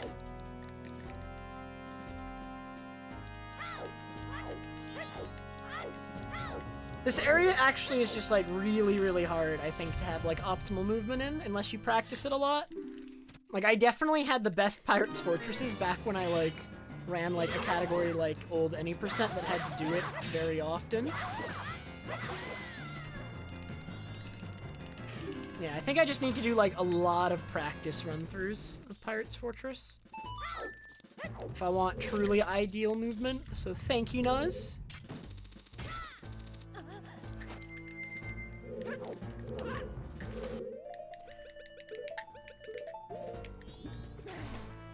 Oh, he didn't sink.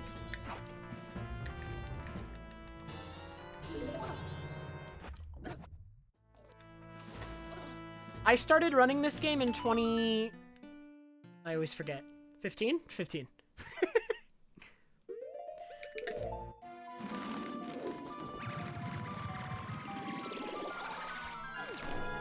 Hey, M-Chen!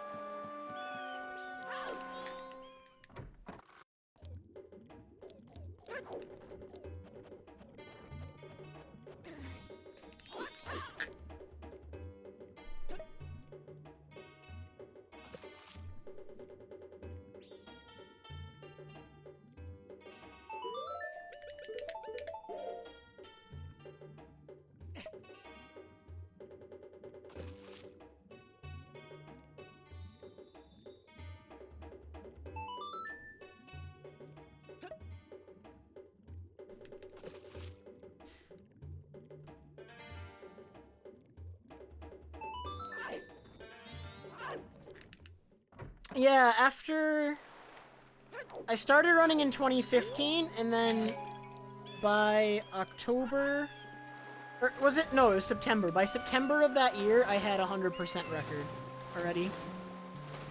And that's what I was running at GDQ. Because I was young and addicted.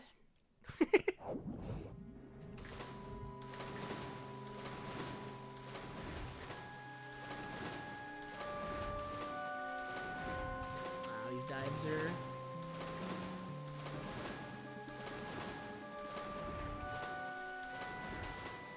mediocre. I was young and addicted. I played every day. My school suffered because of how much I played Majora's Mask back then.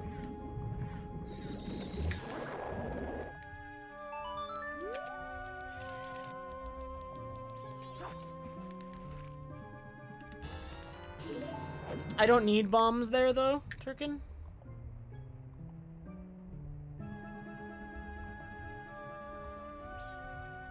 I'm gonna get the bombs before Great Bay Temple. And then I'm gonna get the bombs in Wart's room, and we should be good for the rest of the run. The rest of the run actually does not use that many bombs.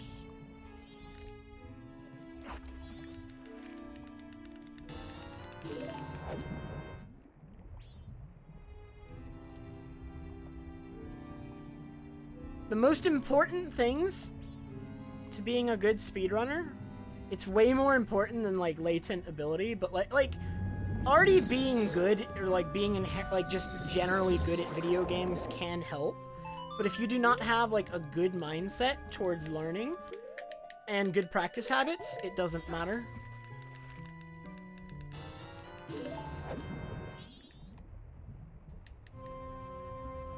The best runners of any, like, really, really competitive speed game almost always have, like, really, really good practice habits.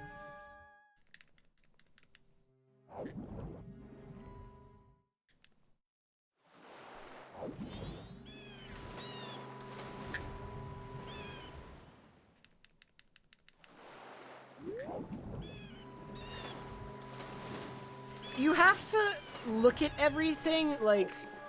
For me, at least, whenever I'm looking at, like, any trick or anything that I struggle with, you can't just bash your head into it over and over and expect to get better, alright? Like, everyone tells you that you should just practice a lot, and that's part of the truth, but if you just practice a lot, but your practice isn't, mindful, if you're doing mindless practice instead of mindful practice, your practice is not good. Like, you'll still get something from it, but not as much as you could. You need to look at your practice, and you need to pay attention during your practice, and, like, look at, like, what you're doing and, like, what you're struggling with, like, with a more analytical eye, if you want to improve at it quickly and get more consistent in the long term.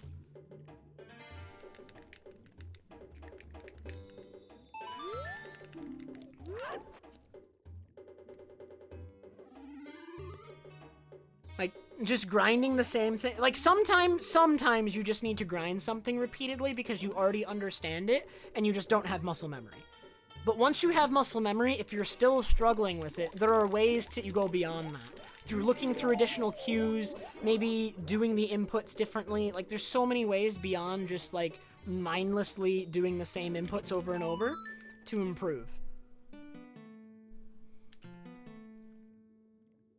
You have to take it a step further if you want to be, like, truly, like, a really good speedrunner, I feel like.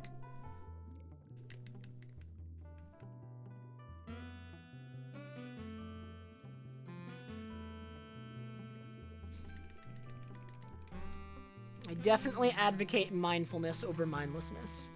No matter how much practice you do, you're going to get way more out of it if you're thinking more.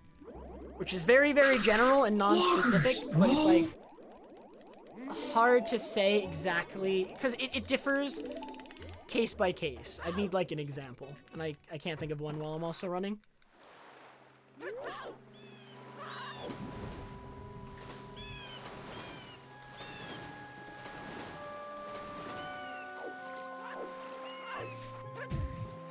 Really, dude?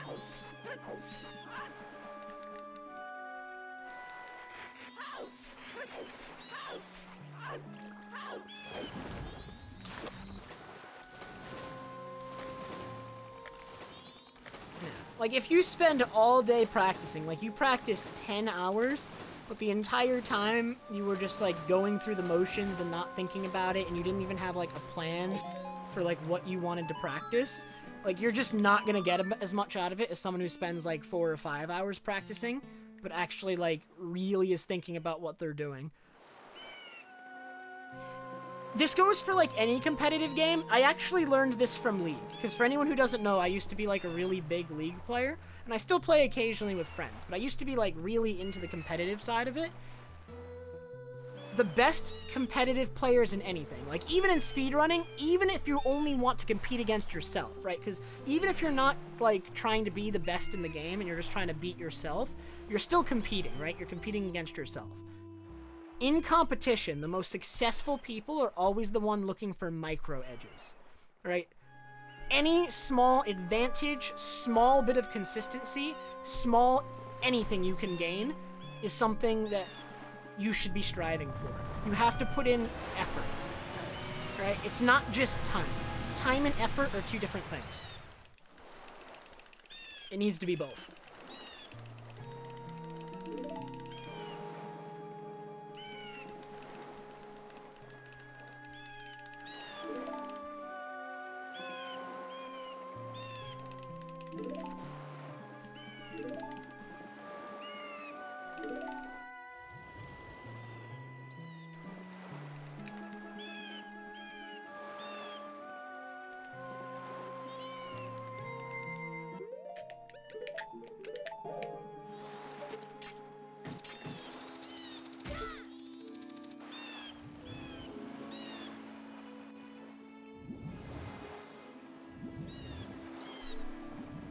Yeah, exactly, MJ. Like, you can't... A big thing that happens with people who have records, and something that I fell victim to years ago when I was still a new speedrunner, is I got complacent.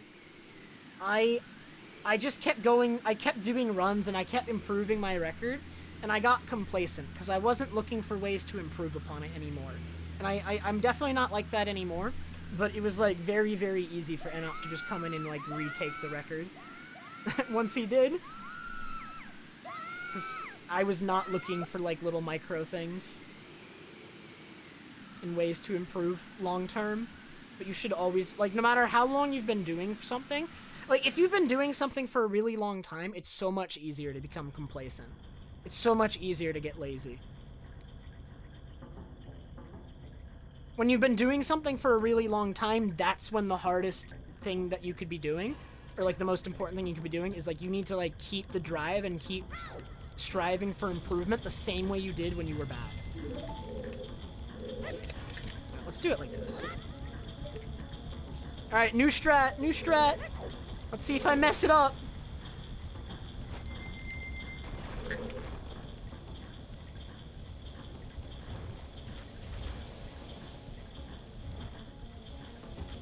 I did not! Let's go!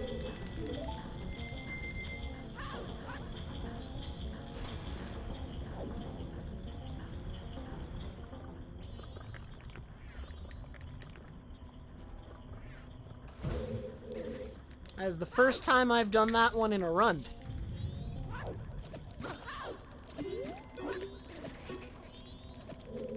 Yo, Hyrule, how's it going, man? Thank you for the good luck.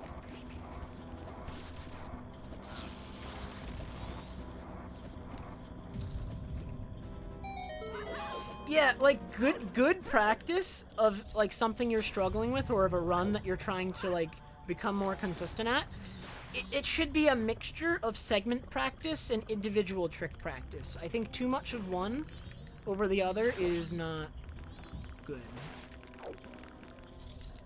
You need to practice stringing it all together, and, like, when you practice a full segment, you make sure that you hit, like, a lot of the smaller stuff that you're not going to practice individually, and you're going to get better at movement, but also, like, hard tricks and stuff.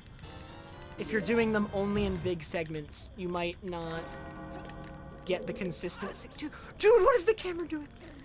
You might not get the consistency you're looking for. Okay, this room is horrible. This is really bad.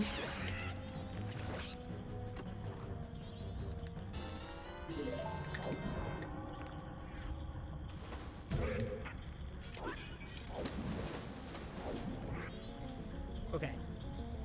We need to pay attention, because that was all just terrible.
Not a terrible fight, but I didn't get him on the first cycle like I wanted to. I missed out on his eye the first time around. Could have been a lot better of a fight, I think.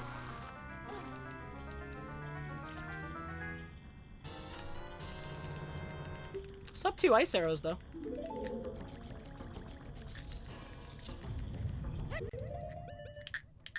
No, an accidental elemental arrow equip.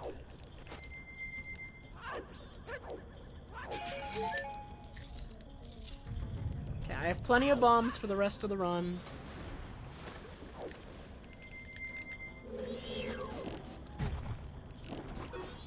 Okay, I'm out of magic.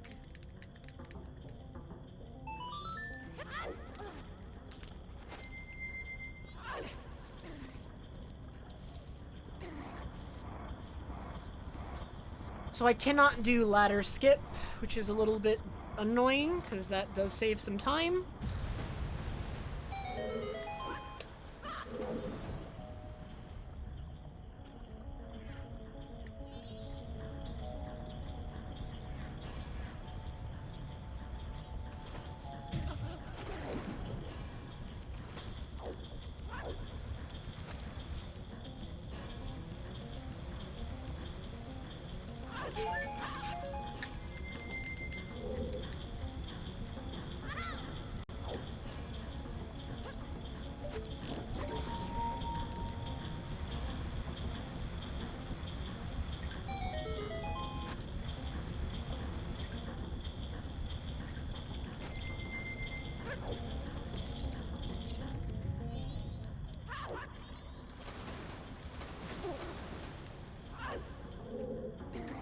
So this hasn't been a phenomenal Great Bay Temple, but like nothing incredibly bad has happened.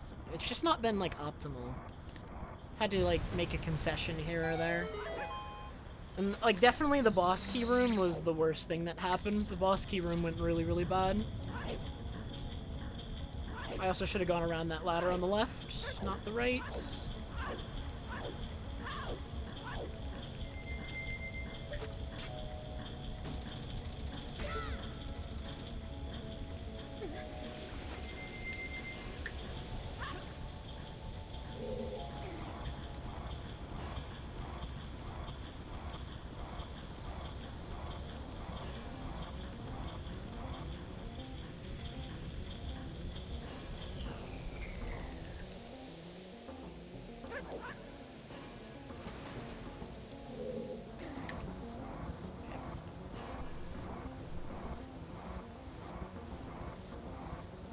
Thanks, Assassin. I am also glad I made it past Lullaby Skip. Tonight's stream actually opened with a Lullaby Skip failure. So it's nice to have made it by right after that.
Well, actually, I don't use Goron in this room anymore because under normal circumstances where I didn't run out of magic early, I would have needed to have collected magic from the Chew here, so I wouldn't want to be Goron for that. But I think if you do not want that Chew, then Goron, I think, is worth in that room.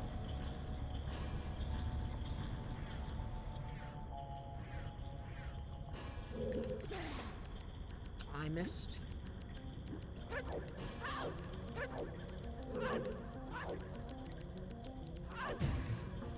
Dude. I don't know. Not a perfect Great Bay Temple. A lot of good, but a lot of bad too. More practice needed. It's not. I want better than that. Open the door!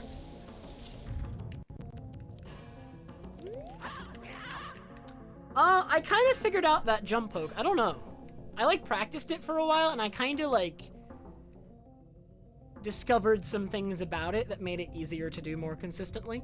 You know what I mean?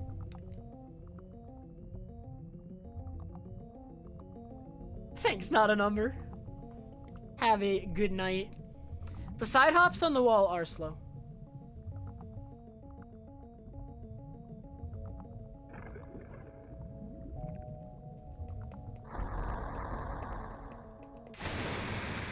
I've never timed those to be faster.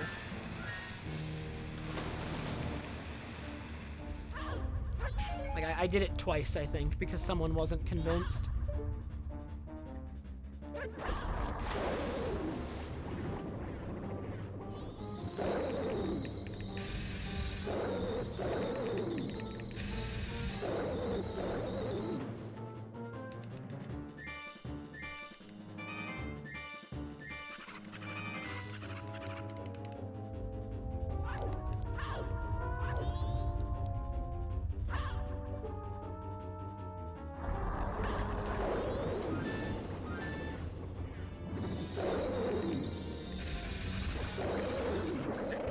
Alright, good Georg fight.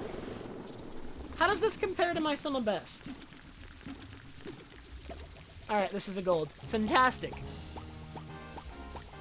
See what practice does? I can have a really bad Great Bay Temple, but because of all my practice, I feel like it should be faster. And so even a bad temple will gold by 10 seconds.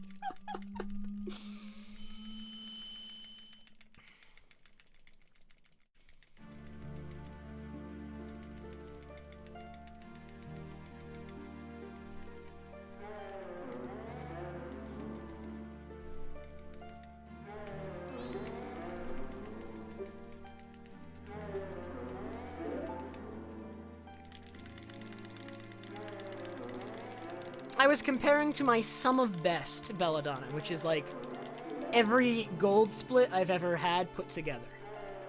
So I am 30 seconds behind every gold split put together right now. Every rainbow split. I don't think this is a world record pace run. I think this is a 2:39 pace run, though. We'll know for sure coming into Elegy. I don't know. I think it's a 2:39 pace run.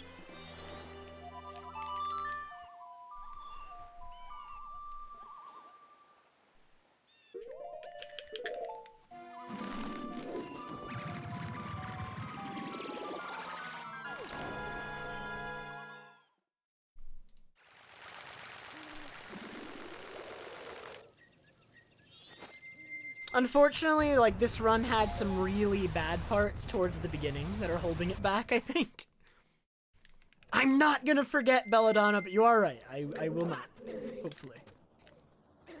It's even in the split name, Belladonna, so I really shouldn't.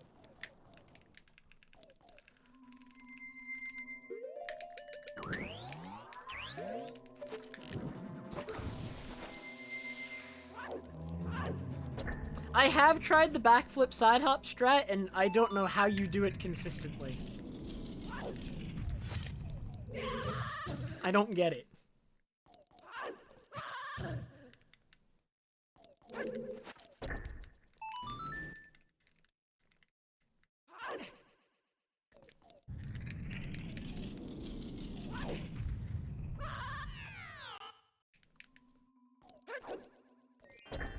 Well, we get the music now, at least.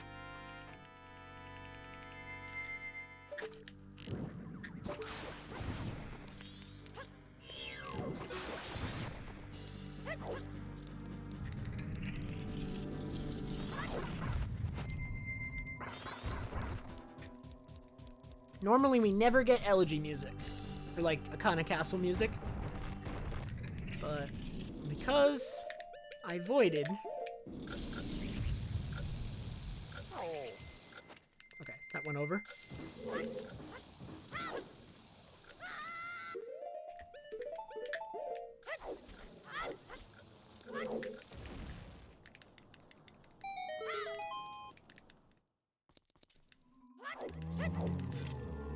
So normally when you enter the Akana Castle map, you can enter it from two places. You can enter it from Akana itself, or you can enter it for the first time from the well. And both of those areas have a set point that normally you have to pass that causes the music to start.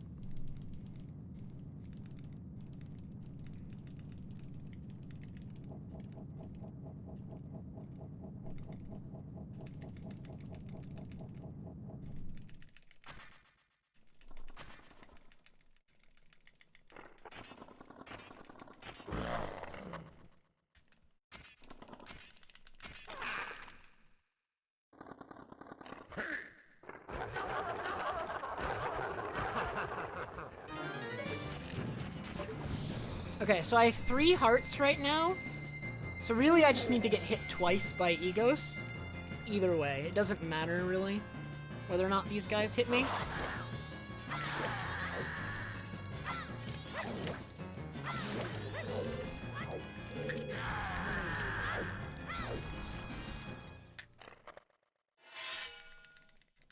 Okay, so hit me at least once here.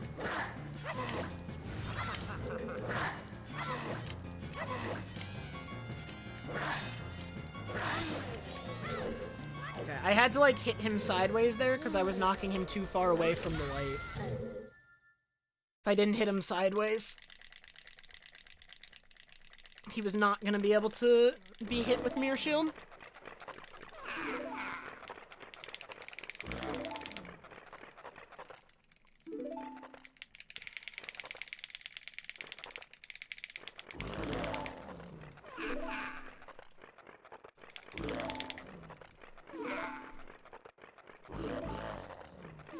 So I wonder how much time this run lost on Lullaby Skip.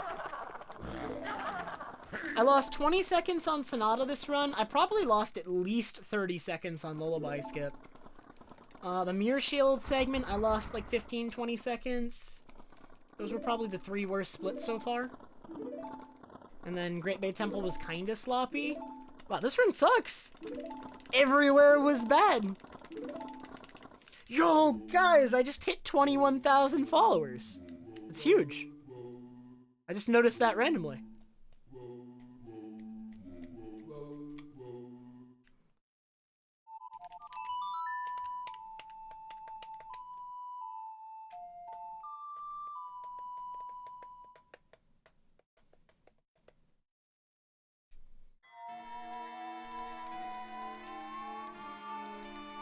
Looks like I'm 2 minutes ahead.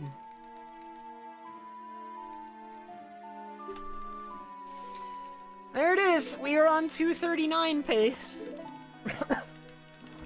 With the time save that I have in Stone Tower, if I play like perfectly, I think it's technically world record pace, but like playing that perfectly is unrealistic, I'd say.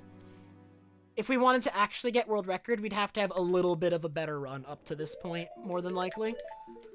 So that you don't have to play perfectly for 30 minutes. Playing perfectly for 30 minutes is hard. But technically, if I played, like, perfectly, record is possible. Alright, Belladonna, have a good night.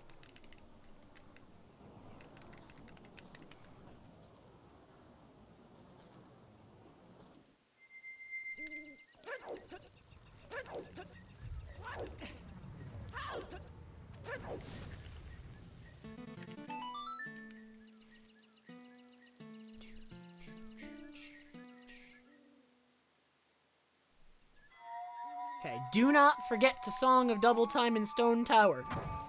I killed my run the other night to that.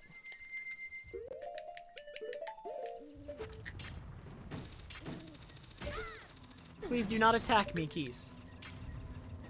Okay, he's not coming.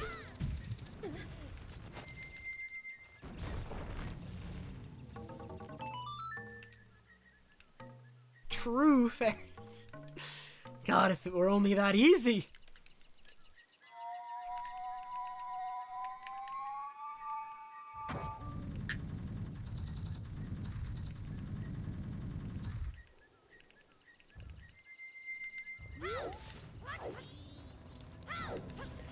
Is that Keys gonna hit me? Well, he was coming, but he gave up. You should be very glad he gave up.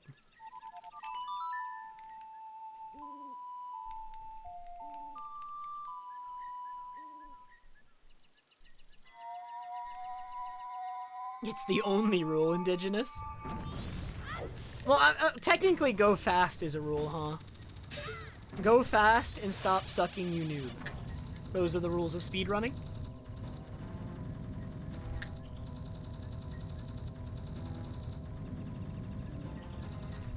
Oh yeah, being fluent in Japanese.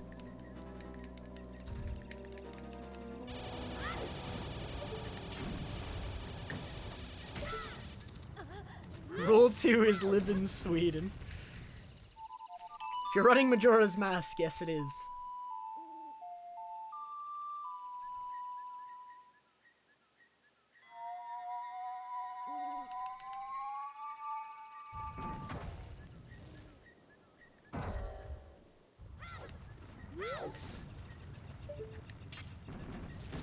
Ooh.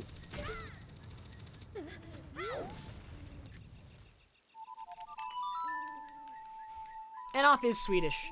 And before Enop, Ragan had the world record, and he's also Swedish.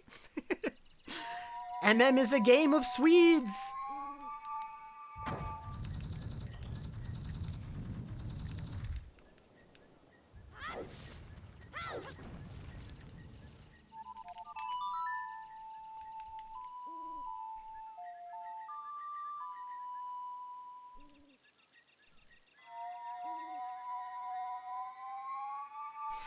And then way back in the day, the any percent record was like dominated by Finir, and he was also Swedish.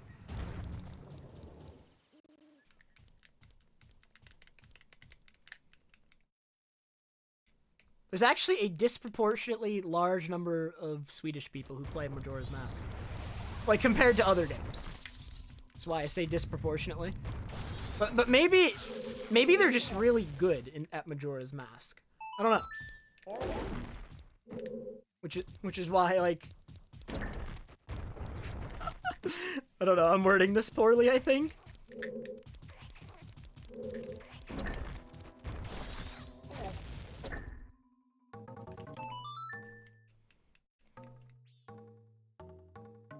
That's my video, Ferris! God, I love that video. I could have made it so much better now, too. I had, like, no idea what I was doing with video editing when I made that, Ferris. I still have that video up. I'll never take it down, even though Finir's been gone for years.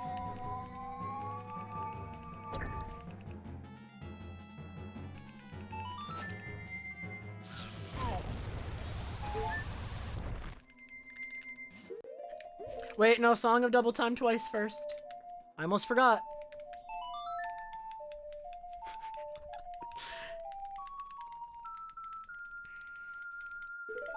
Actually, I wonder if I could ever be made to take it down because the narration is from a Smash tournament. It's Armada, like, playing Peach and playing Pit in Project M, I think.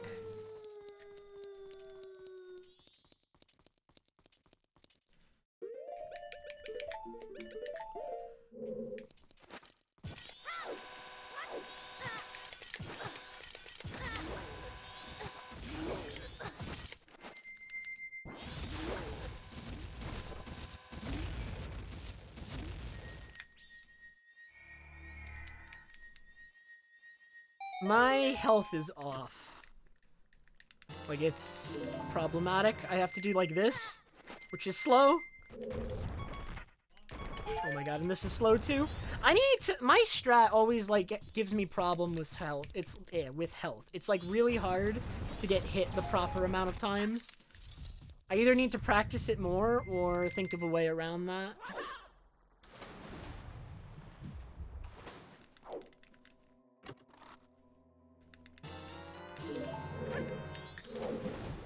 So I always lose time in that room, when in theory my strat should be a second faster than the other strat, but I get hit by the lava too much is the problem.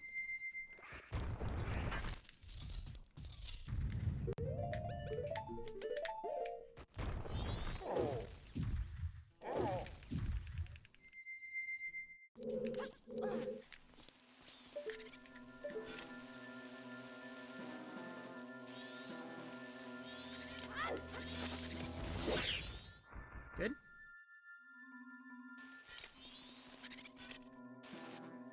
Good. That room sucks, so I'm glad I did not kill the room, or run in that room.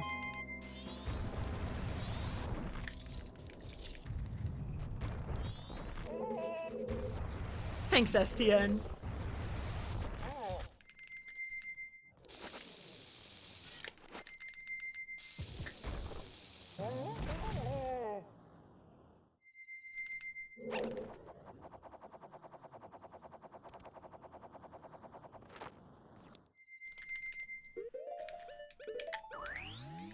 The audio in question was like VG Bootcamp or something, like official tournament host on their YouTube and everything.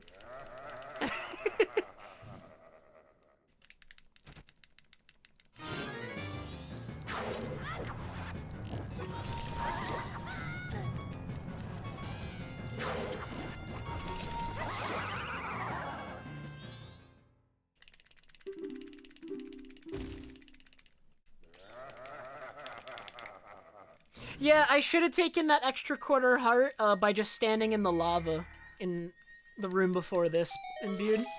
I don't know why I didn't do it like that.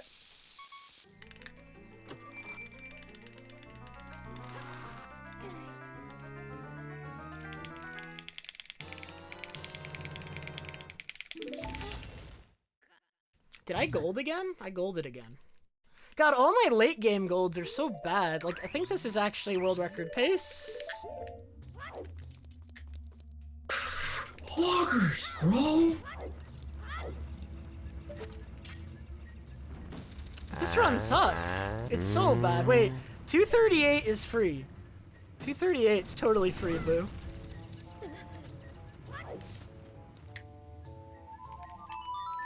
I still have to play exceedingly well for the rest of the run, M-Chan, to world record. Like, really well. But it is world record pace.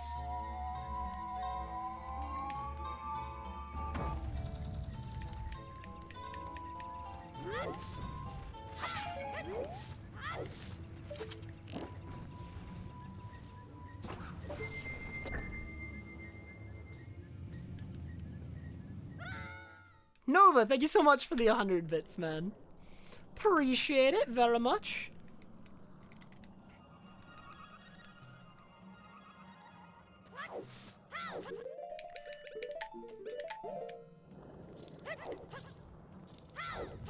I have not seen Omni tonight, no.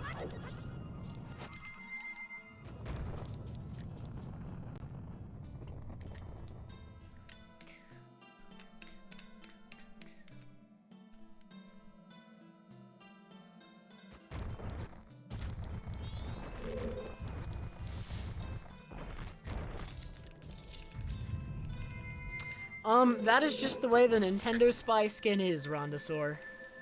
I don't know why it's like that.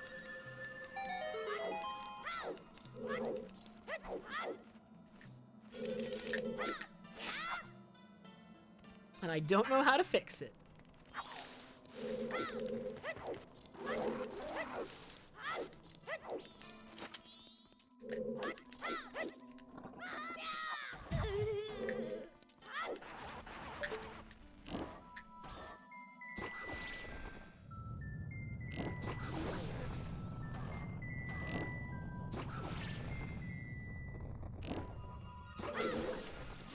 Ooh, that was really close to running out of time. Like, I had trouble aiming that shot.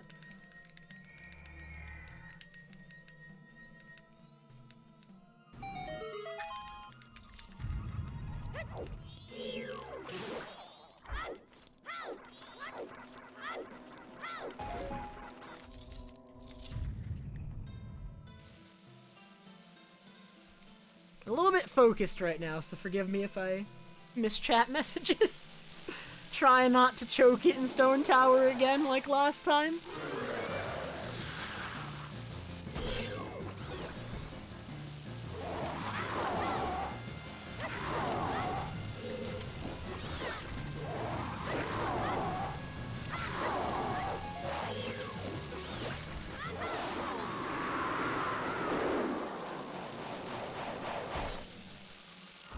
Trev focus.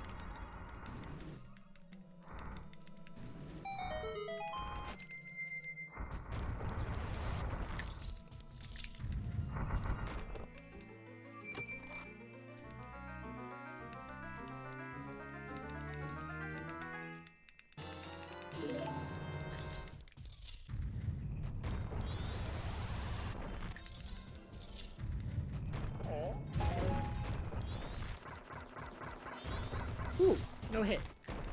Doesn't really matter that much if I get hit. Just kind of interesting. Don't think I get through that hallway often without getting hit.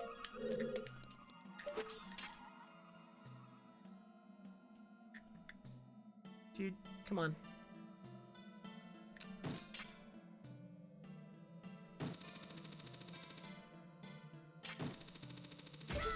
That was slow.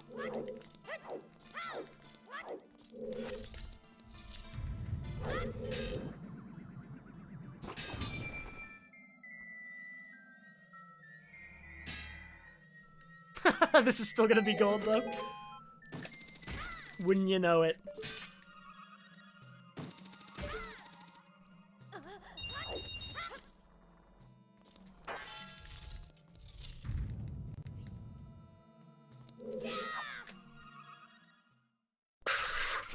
My late game golds are so bad.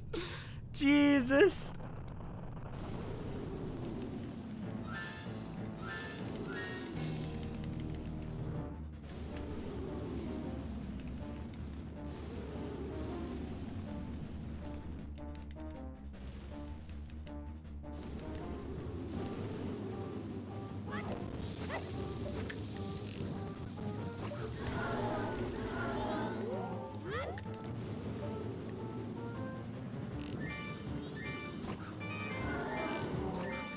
Really good start to Twin Mold. Perfect. Perfect blue. Can't get much better than that.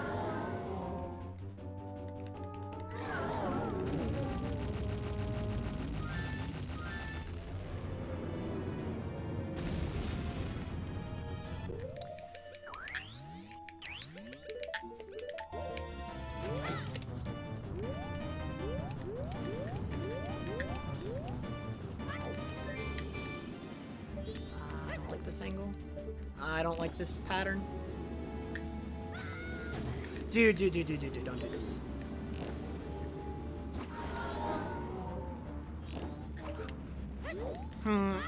I got one shot. It's gonna take me 3 more to kill him. As long if he gives me a long enough cycle here where I can get all 3, we're fine. 1.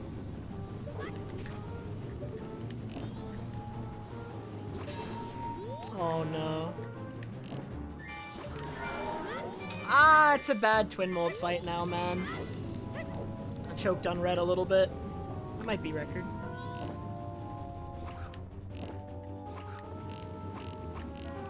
Dude. That was a terrible Twin Mold fight. Holy, it started so well on blue, and then I choked it on red. Alright, I don't think that's record. I think I can't record unless to record now, I'd have to have the most insane Majora fight you've ever seen.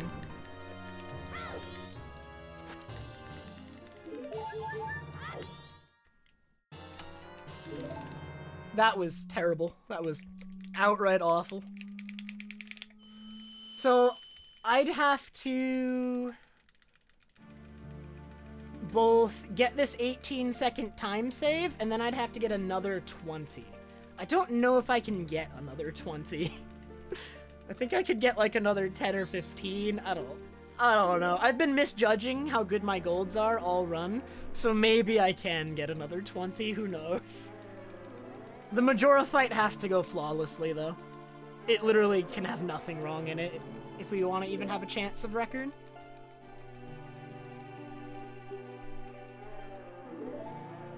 Either way, though, I'm still on pace for a 2-minute PB, whether I record or not. Dude, Alleycat, thank you so much for the 13-month resub. Twitch Prime. Appreciate it very much. Oh yeah, still... I mean, even if this doesn't PB, it's a 239, and it's second place. I'll beat Ragan on this pace. Ragan's time is a 239.51, I think. So on the pace I'm on, I'm looking at like a 239.30 something, or if I have an extremely good Majora, then closer to NUp's time.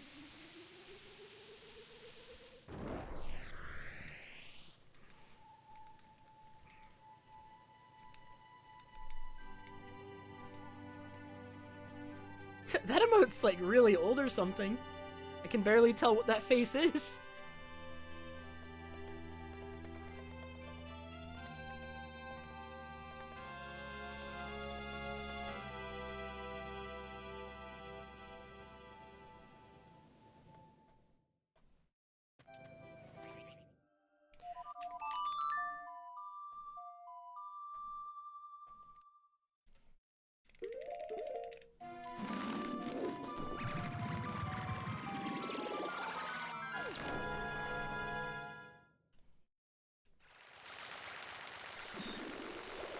Little did you know, the conclusion to this run is actually no PB at all, because I died to Majora.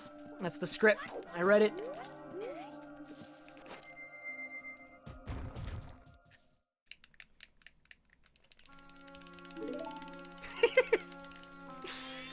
I'm actually not super nervous, because I think this run is bad.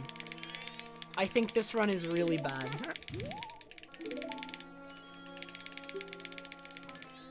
See, I think a lot of people fault speedrunners for having too high standards, and maybe in some cases it is, but at least in my case, having extremely high standards, I was talking about this earlier too, having extremely high standards for myself actually makes it much easier to remain calm on PB pace, because I always think the run can be better.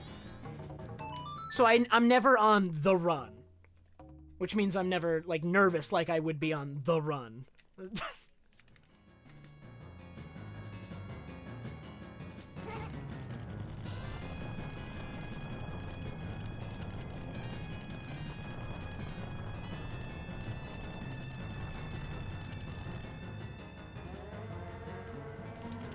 I might be a bit more nervous if this was on 238 pace, but really, I'm just happy to get a run that made it past. See, this is why I'm so glad I did all that late game practice. I was getting owned by Lullaby Skip over and over and over again, but in all my free time, I was practicing late game, all the stuff past Lullaby Skip. So that when I finally made it past Lullaby Skip, I would do this. There you go.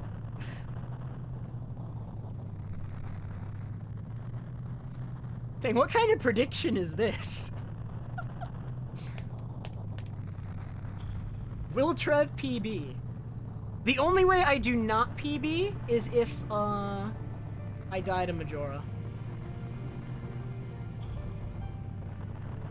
I think that's the only way.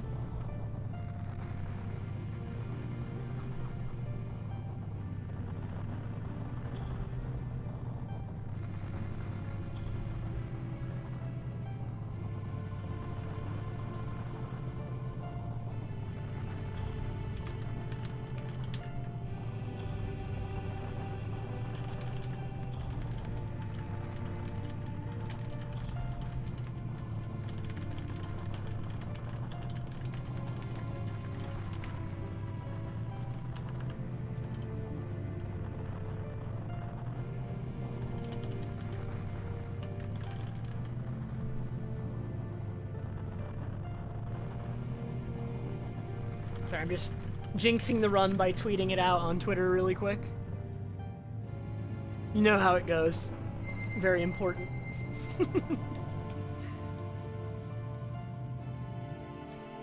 Yeah, I could actually PB with the Majora death if it was early enough, true? God, if that happened though, the run would suck, Nuz. I would be so upset.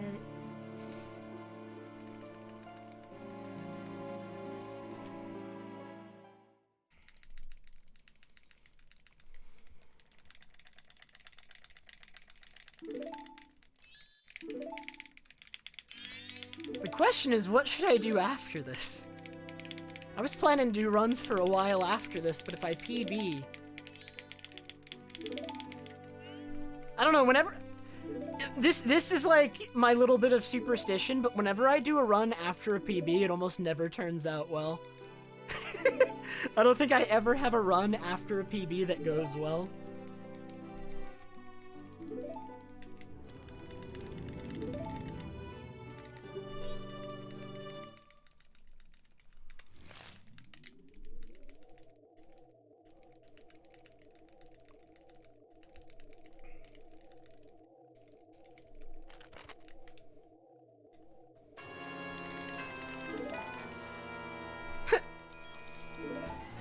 Should I unmod you, Boost, so that you can gamble?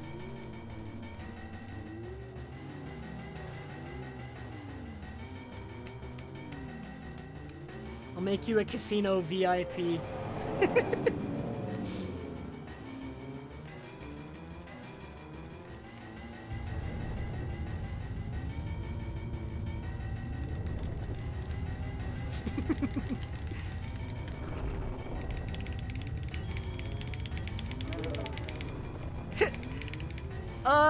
Way back when in 2015, I think the only time I've gotten 2 world records in a row was way back in 2015, STN. Because I got I think I got like a 507 and a 506 back to back in 100% back when the record was still in the 5 hours. Thanks, Flag.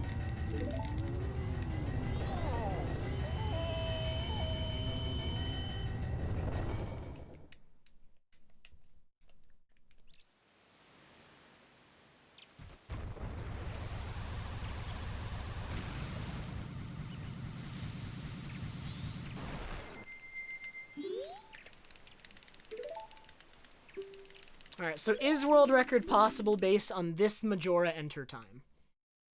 I think?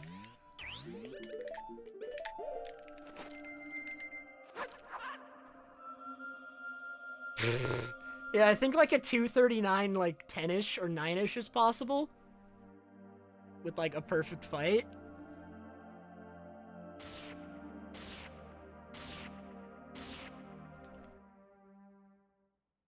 I think it's like 4 to 6 seconds, Boo, because of all the mash transitions it cuts out. I think it was closer to 6, based off NUp's timing. Alright, let's focus.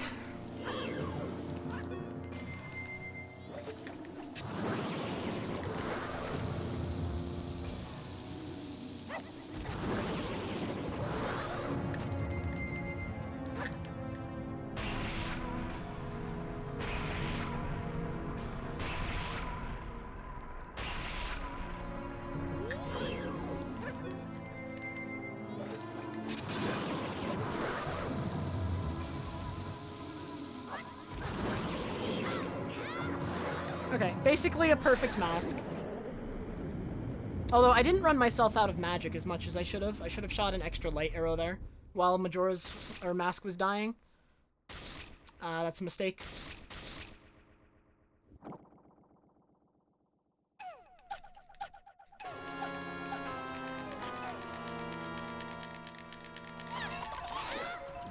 No freaking way, dude.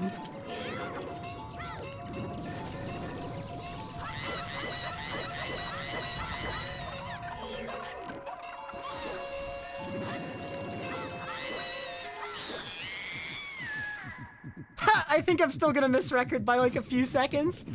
Yeah, I am. It was a pretty good fight, but it takes this is it's like a 20, like a 20-25.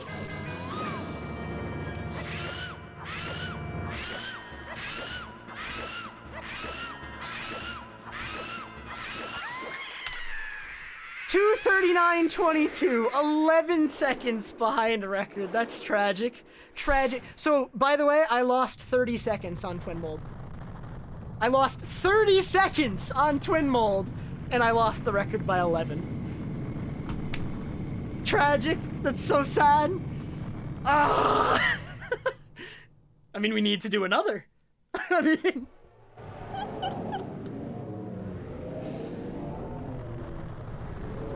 Thanks, Lack Attack. Thanks for the congrats, guys.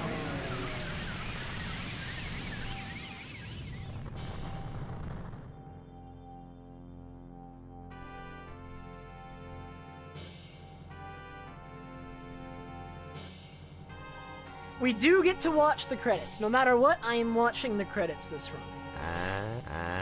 Nova, thank you so much for the 100 bits. Appreciate it very much. Yeah, I mean, I think 238's not that bad, honestly. I think 238 is well within the realm of possibility. Like, this run was awful. It was really bad in a lot of places. And I don't think there was anywhere in this run where I played, like, insane. You know what I mean? Like, I think my most insane segment... Like, where did I play really well?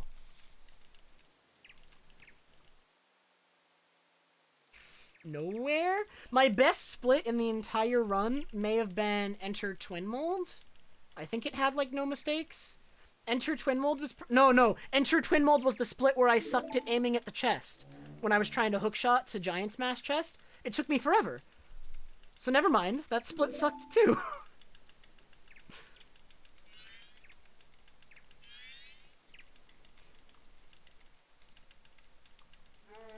Yeah, there's plenty of improvement to be had. Dude, 238 is totally realistic.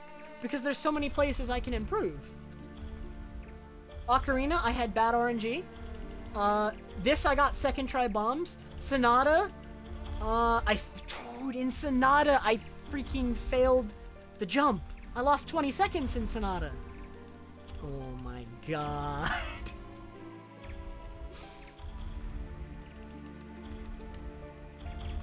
Yeah, I mean, my best split in the run, I think, was Snowhead. Snowhead was all around good. Neither one was gold, but both of them were really close to gold, and my golds there are good. So my best section of the run was probably Snowhead Temple. I think it was good. Do I think 237 is doable? Okay, 237, Nuz, based off this run, I think 237 is doable, but you are fishing for perfect Lullaby Skip RNG, and if you don't get it, you're resetting.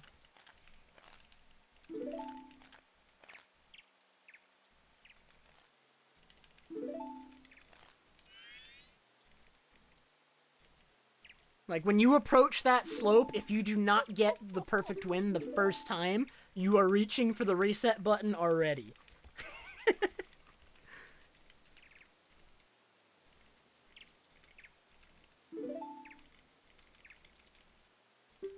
No, don't look at that, imbued.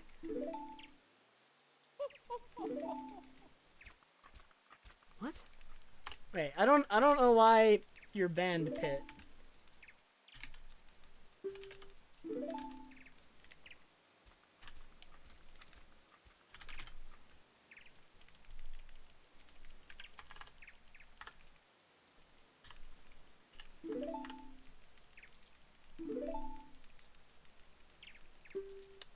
Pit Icarus is banned.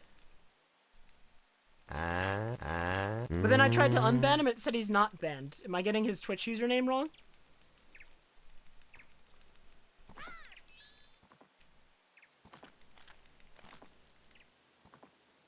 Oh, did we meme ban him? I'm God, don't ban me. I think we meme banned him and never unbanned him.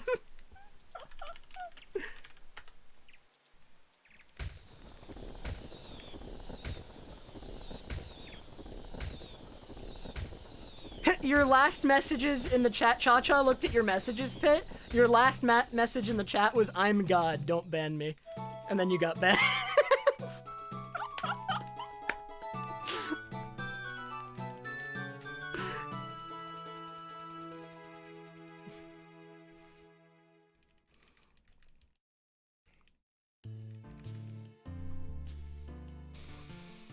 Alright, I have to decide. Oh, Elflame, thank you so much for the 239 bits, dude. How are you, man? So, we have to decide, like, what is the plan? Do we end on a high note and end on the PB? Or do we risk ending on a sour note and just all the runs, like, I do more runs and they all die in Lullaby Skip and I go to bed mad? Those are the options.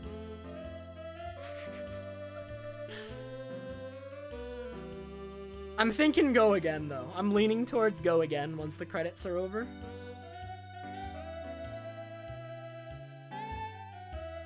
I don't really get mad. Like, when I say get mad, I'm not actually gonna get mad if all my runs after this die. I will be sad, though. I'm much more likely to get sad than mad. I do get sad.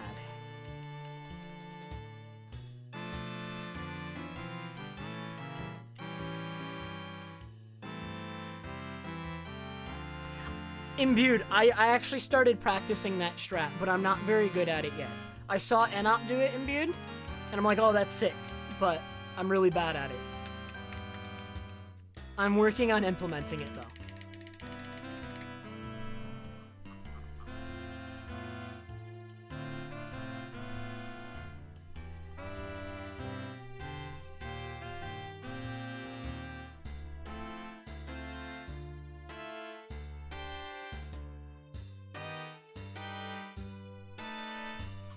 So I mean, okay, wait. Let's review the splits really quick. So Ocarina of Time, I started 9 seconds behind because I got bad RNG on the rupee farm. But I was running against perfect RNG, and perfect RNG does not... Dude, perfect RNG is so unlikely. I should probably just switch to the more consistent rupee route that loses a few seconds. Because I'm losing 9, but if I switch to the other one, I could be only losing, like, 4. But then I wouldn't have the option to save the 9. I don't know.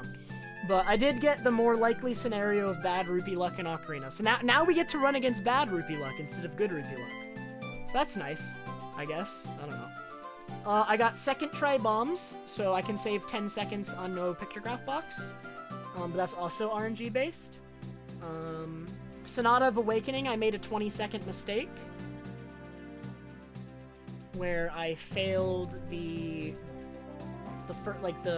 first possible cycle for making it to the alcove where you get Sonata. I had to reload the area. Exit Woodfall Temple was okay. I think nothing major happened. It can be improved by a couple seconds because I think the fight with Gecko was bad. Yeah, I can save a few seconds on the Gecko fight. The Gecko fight was suboptimal. Lullaby Skip. I can save 30 to 40 seconds there. But it's so luck-based that we can't count on it. We're still gonna have a bunch of runs die there, let alone saving 30 to 40 seconds. Like, it's so luck-based, man.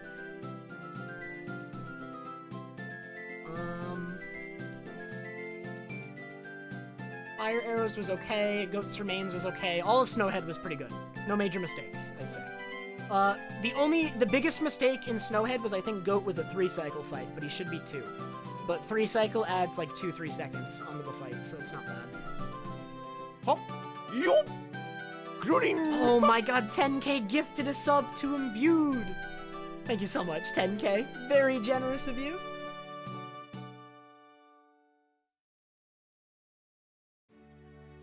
Epona Song, I had a slow Goron race, but I won. But I mean, seconds to save there. Mirror Shield, I started the segment at 5:30.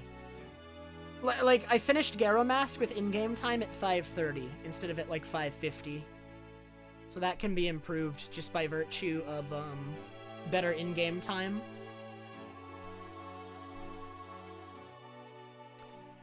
Dawa's Remains was okay.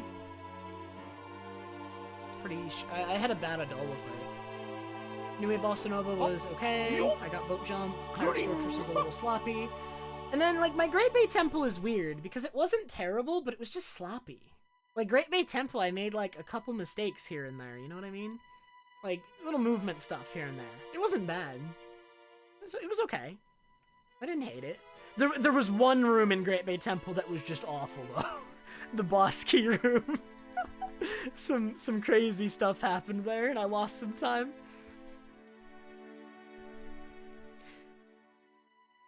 Go, Epic Moose gifted a sub. Dude, Epic Moose, thank you so much for the gift sub, man. I appreciate it very much. Elegy was okay. Stone Tower, nothing incredible happened that was really bad. Like, health management was bad in Exit STT, and then on Enter Twin Mold, I couldn't aim at the chest, but that was it. So they were mostly good, other than those things. And then Twin Mold was really bad. But the Majora fight went well. Majora went well. Majora was actually probably one of the best splits in the run. I just had a good fight. Oh, wait. Before we start the next run, we have to take a picture of the splits, and I gotta tweet them out.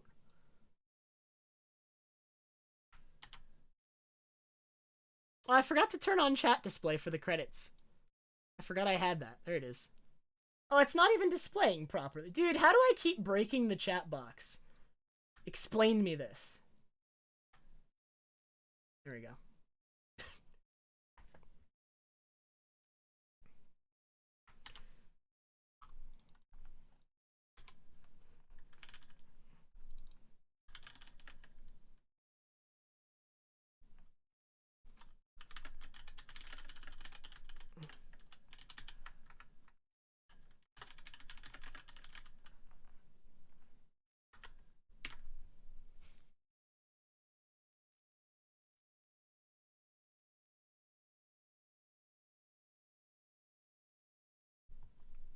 Alright, tweeted it out. Let's do another run. Why not?